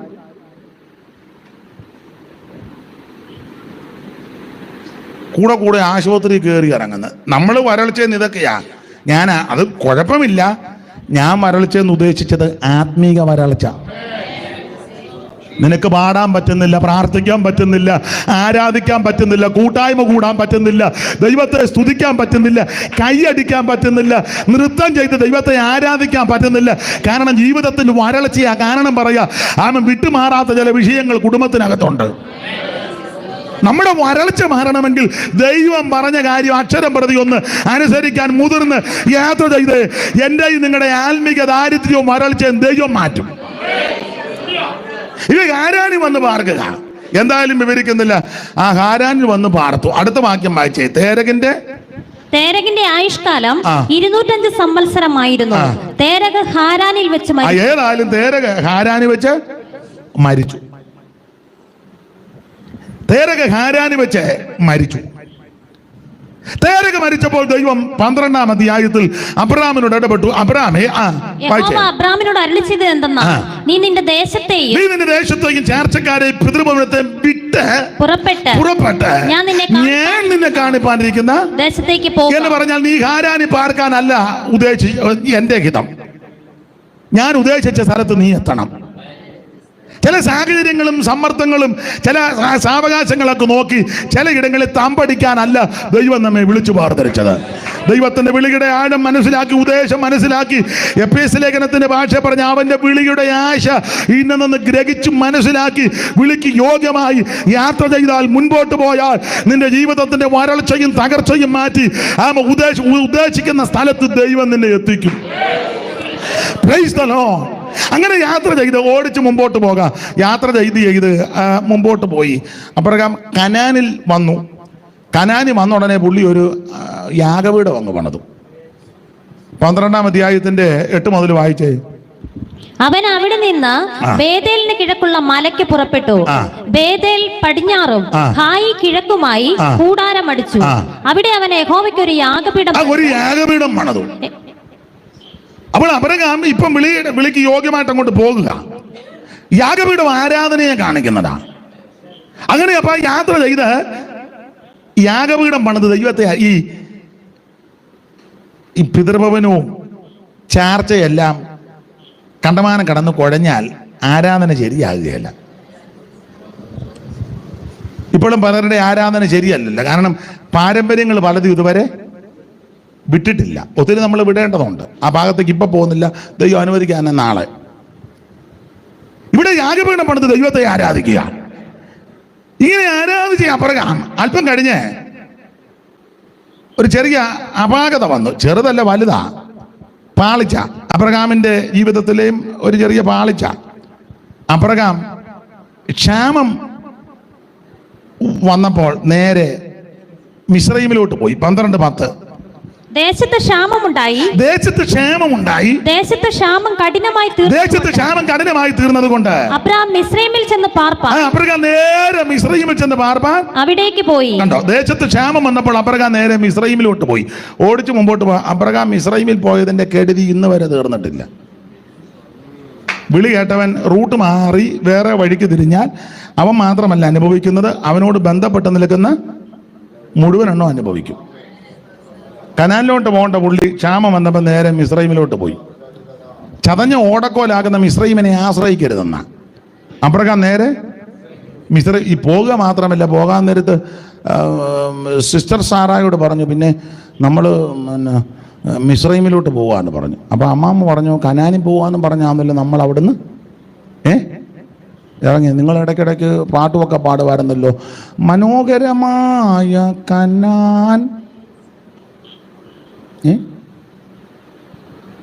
അമ്രം പറഞ്ഞു പാട്ടൊക്കെ പാടും, അതിപ്പോഴും ഞാൻ പാടും.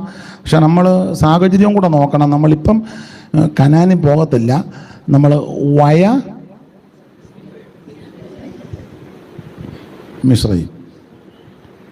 അമ്മ പറഞ്ഞു കഴിഞ്ഞ ആഴ്ച നിങ്ങൾ കൊയറിൽ നിന്ന് കരങ്ങൾ വീശി വീശി പാടാൻ നിങ്ങൾ പാടിയാടുന്നല്ലോ. മറുകരന്ന കണ്ടിടും, അങ്ങനെയൊക്കെ അങ്ങനെ ഒരു പാട്ടില്ലേ, മറുവിലയായി. എടി അത് പുൽപ്പിറ്റ നിൽക്കുമ്പോഴല്ലേ പാട്ട്, വീട്ടിൽ വേറെ പാട്ടാ.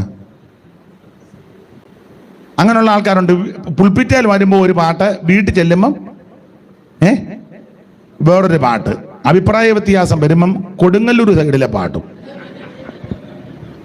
അങ്ങനെയുള്ള ഒത്തിരി ലീഡർമാരുണ്ട്, മനസ്സിലാകുന്നില്ല. സൺഡേ പുൽപ്പിറ്റയിൽ നിൽക്കുമ്പോൾ സിയോൻ ഗീതാവലിക്കകത്തെ പാട്ട്, വീട്ടിൽ വരുമ്പം അസ്തോതിയരുടെ പാട്ട്. അഭിപ്രായ വ്യത്യാസം അമ്മായിമ്മയും മരുമകളും ചേട്ടനും അനിയനും നാത്തൂനും അല്ലെ അയലത്തുകാരുമായിട്ട് അഭിപ്രായ വ്യത്യാസം വരുമ്പം എടുത്ത പാട്ടാ. മുമ്പേ ഞാൻ പറഞ്ഞല്ലോ സ്ഥലം. പിന്നെ സൺഡേ വരുമ്പോൾ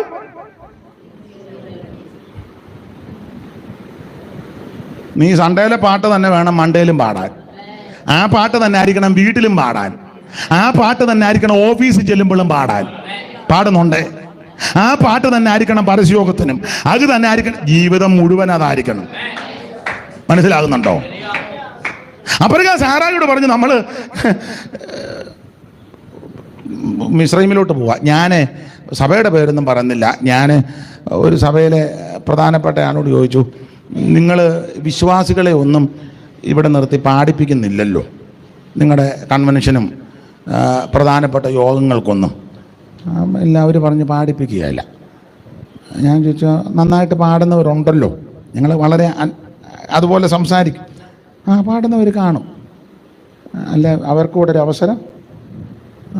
അപ്പം എന്നോട് പറഞ്ഞ മറുപടി പറയാം. അത് ഇവിടെ അതിനുള്ള ആൾക്കാരുണ്ട്.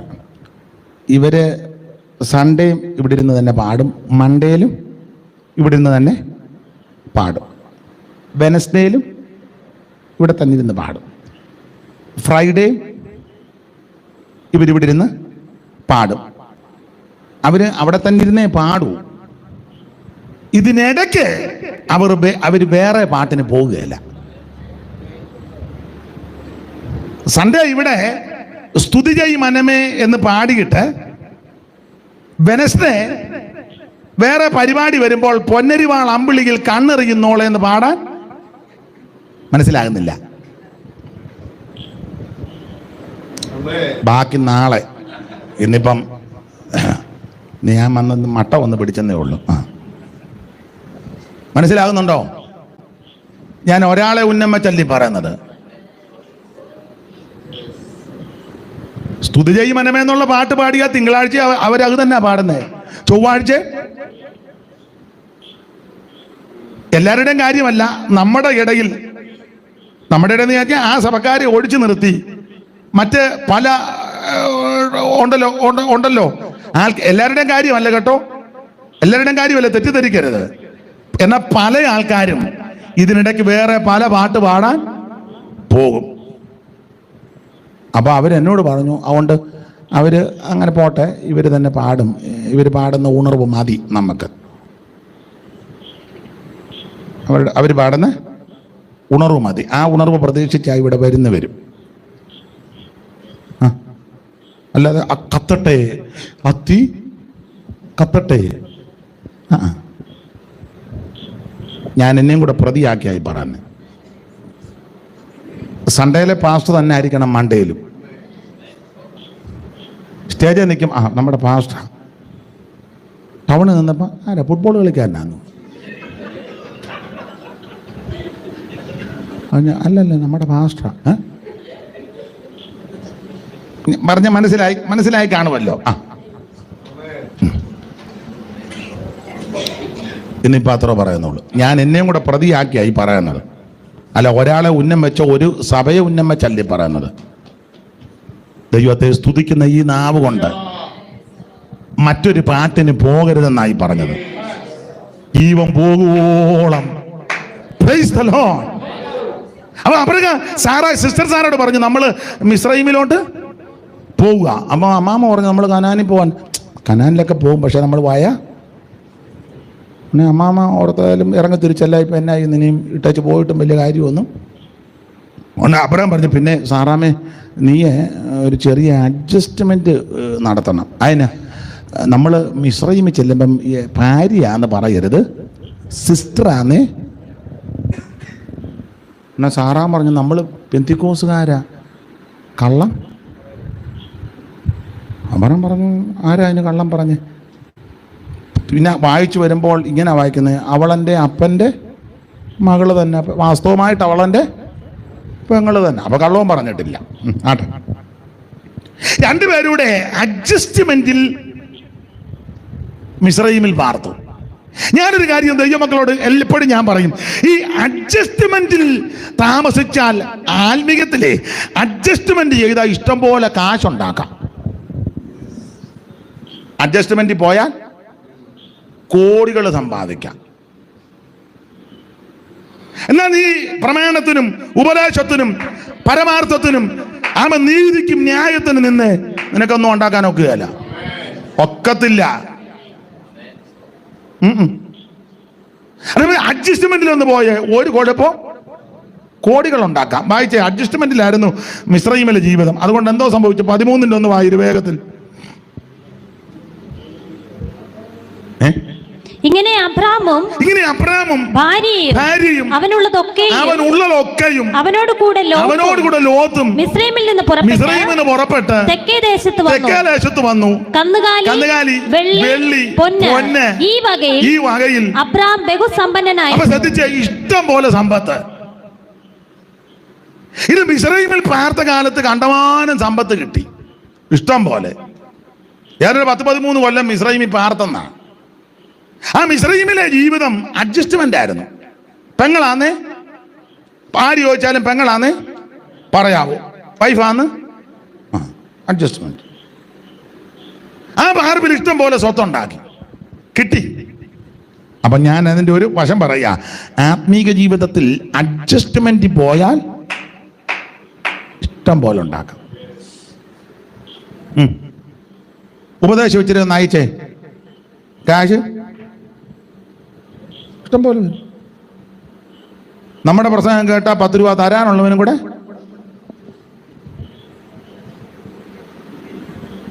സ്തോത്രം. ഒരിക്കൽ പണ്ടൊരാളിനോട് പറഞ്ഞു അനീഷ് കുറച്ചുകൂടെ ഒക്കെ ശ്രദ്ധിക്കണം. ഞാൻ ചോദിച്ചാൽ എന്തുവാ, ഇങ്ങനൊന്നും പ്രസംഗിക്കരുത്, കുറച്ചൊക്കെ ഒന്ന് അഡ്ജസ്റ്റ് ചെയ്യണം. ഞാൻ ചോദിച്ചു എങ്ങനെ അതിൻ്റെ മാർഗം? അപ്പോൾ പുള്ളി അതിന് മാർഗമൊക്കെ പറഞ്ഞു. എന്നിട്ട് എന്നോടൊരു പുള്ളിയൊരു സാക്ഷ്യവും പറഞ്ഞു. ഞാനങ്ങനെ അഡ്ജസ്റ്റ് ചെയ്ത് പ്രസംഗിച്ച് ഒരു സ്ഥലത്ത് പ്രസംഗിച്ചപ്പോൾ ഒരമ്മാമ്മ എനിക്ക് അന്ന് പറഞ്ഞത്, ഇപ്പോഴല്ല വർഷങ്ങൾക്ക് മുമ്പാ, എനിക്ക് 9 ലക്ഷത്തിൻ്റെ വണ്ടി തന്നെന്ന് പറഞ്ഞു. അഡ്ജസ്റ്റ് ചെയ്തതാ. അപ്പം ഞാൻ അന്ന് പറഞ്ഞിടാ, ഞാനിപ്പം കുറേ നാളായി പ്രസംഗം തുടങ്ങിയിട്ട് ഇന്ന് വരെ ഒരു അമ്മാമ്മ എനിക്കൊരു വണ്ടി തന്നിട്ടില്ല. ഒരു സൈക്കിൾ പോലും ഒരു അമ്മാമ്മ എനിക്ക്, അമ്മാമ്മമാരില്ലായിട്ടാണോ വണ്ടി ഇല്ലായിട്ടാണോ? ഇഷ്ടം പോലെ. നമ്മുടെ പ്രസംഗം കേട്ടാ ഒരുമാതിരിപ്പെട്ട അമ്മാമ്മമാര് അപ്പാപ്പന്മാര് നമ്മൾ ചെന്ന വണ്ടിയുടെ കാറ്റൂരിവിടാനാ പരിശ്രമിക്കുന്നു. അവിടെ വണ്ടി കള്ളു വെച്ചേക്കാൻ പറയും. ഈ ആത്മീയത്തിൽ അഡ്ജസ്റ്റ് ചെയ്തേ ആൾക്കാർക്കും തൃപ്തി വരും. അവര് പറ പുള്ളി ആരെയും പിണക്കത്തില്ല കേട്ടോ, കുഴപ്പമില്ല. അതല്ല, പുള്ളിയെ നമുക്ക് വിളിച്ചാൽ പുള്ളി നന്നായിട്ട് ഇളക്കും. കാരണം പുള്ളിക്ക് പണ്ട് കേറ്ററിംഗ് ആയിരുന്നു. അവിയലും ഒലത്തിറച്ചിയൊക്കെ നന്നായിട്ട് അവിടെയല്ലേ കൂടുതൽ സാധനം ഇളക്കേണ്ടത്. ഒരു കാര്യം ദൈവമക്കളോട് പറയാം, ആത്മീക ജീവിതത്തിൽ ശുശ്രൂഷയിൽ അഡ്ജസ്റ്റ് ചെയ്താൽ ഇഷ്ടം പോലെ ഉണ്ടാക്കാം. പക്ഷേ എന്നും മനസാക്ഷിക്ക് കുത്തലുണ്ടാകും.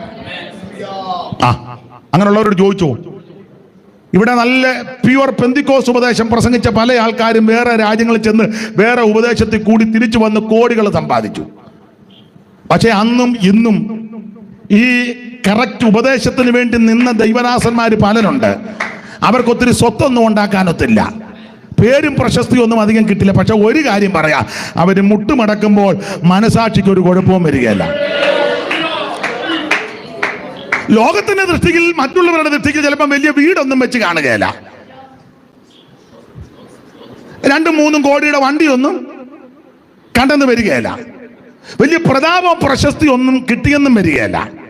ലോകക്കാരുടെ മറ്റുള്ളവരുടെ ദൃഷ്ടിയിൽ അവര് മണ്ടന്മാരാ, കഴിവില്ലാത്തവരാ, പോച്ചന്മാരാ. നമ്മൾ പറയുന്നത് ഓ ഇത്രയായിട്ടും രക്ഷപ്പെട്ടില്ല കേട്ടോ,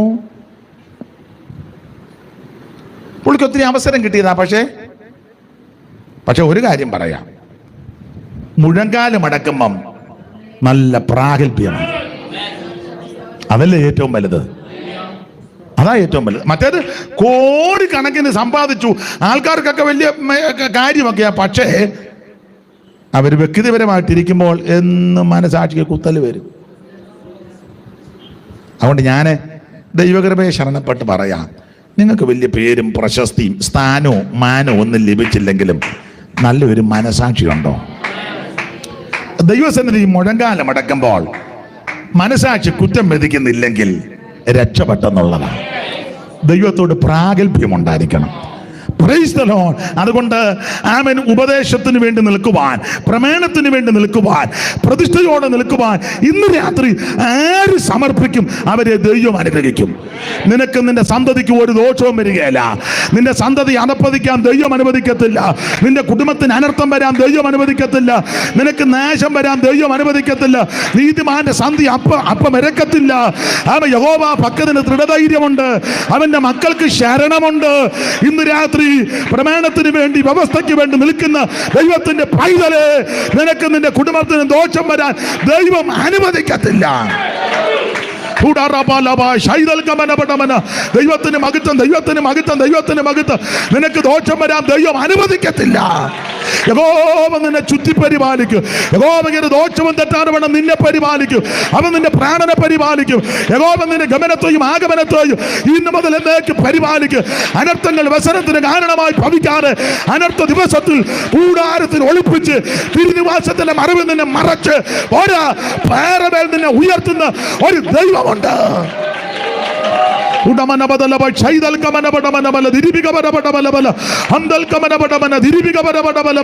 ദൈവത്തിന് മഹത്വം, ദൈവത്തിന് മഹത്വം, ദൈവത്തിന് മഹത്വം, ദൈവത്തിന് മഹത്വം, ദൈവത്തിന് മഹത്വം, ദൈവത്തിന് മഹത്വം, ദൈവത്തിന് മഹത്വം, ദൈവത്തിന് മഹത്വം, ദൈവത്തിന് മഹത്വം, ദൈവത്തിന് മഹത്വം, ദൈവത്തിന് മഹത്വം.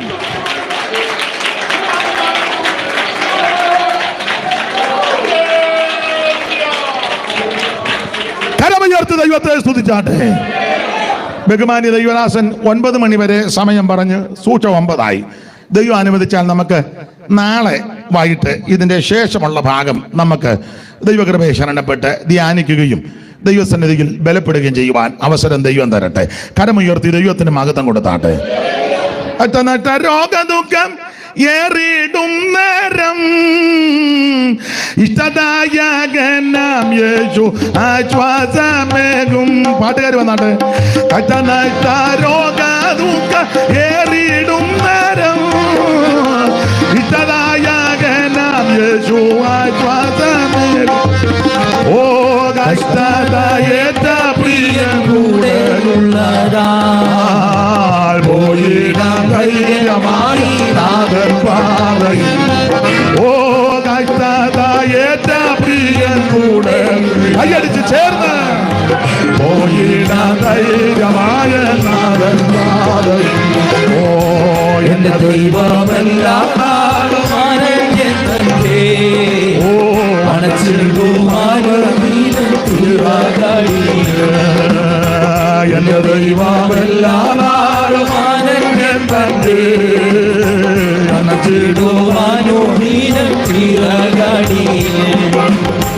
എഴകളിൽ ഭാരം നിത്യ ചുമക്കും ഞാൻ നിന്നെ സ്തുതിച്ചിടുമേ. എഴകളിൽ ഭാരം ചുമക്കുന്നതാ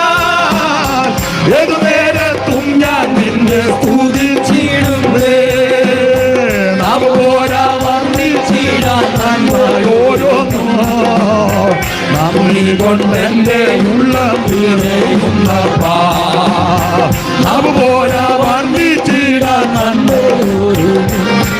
ഓ നന്ദി കൊണ്ടെന്റെ ഉള്ളം നിറയുന്നപ്പാ എന്റെ ദൈവമെല്ലാം ആടുമാനന്യം കണ്ട് അനച്ചിടുമാനോടീനം തീരകടിയേ എന്റെ ദൈവമെല്ലാം ആടുമാനന്യം കണ്ട് അനച്ചിടുമാനോടീനം ചിറകടിയേ ഓ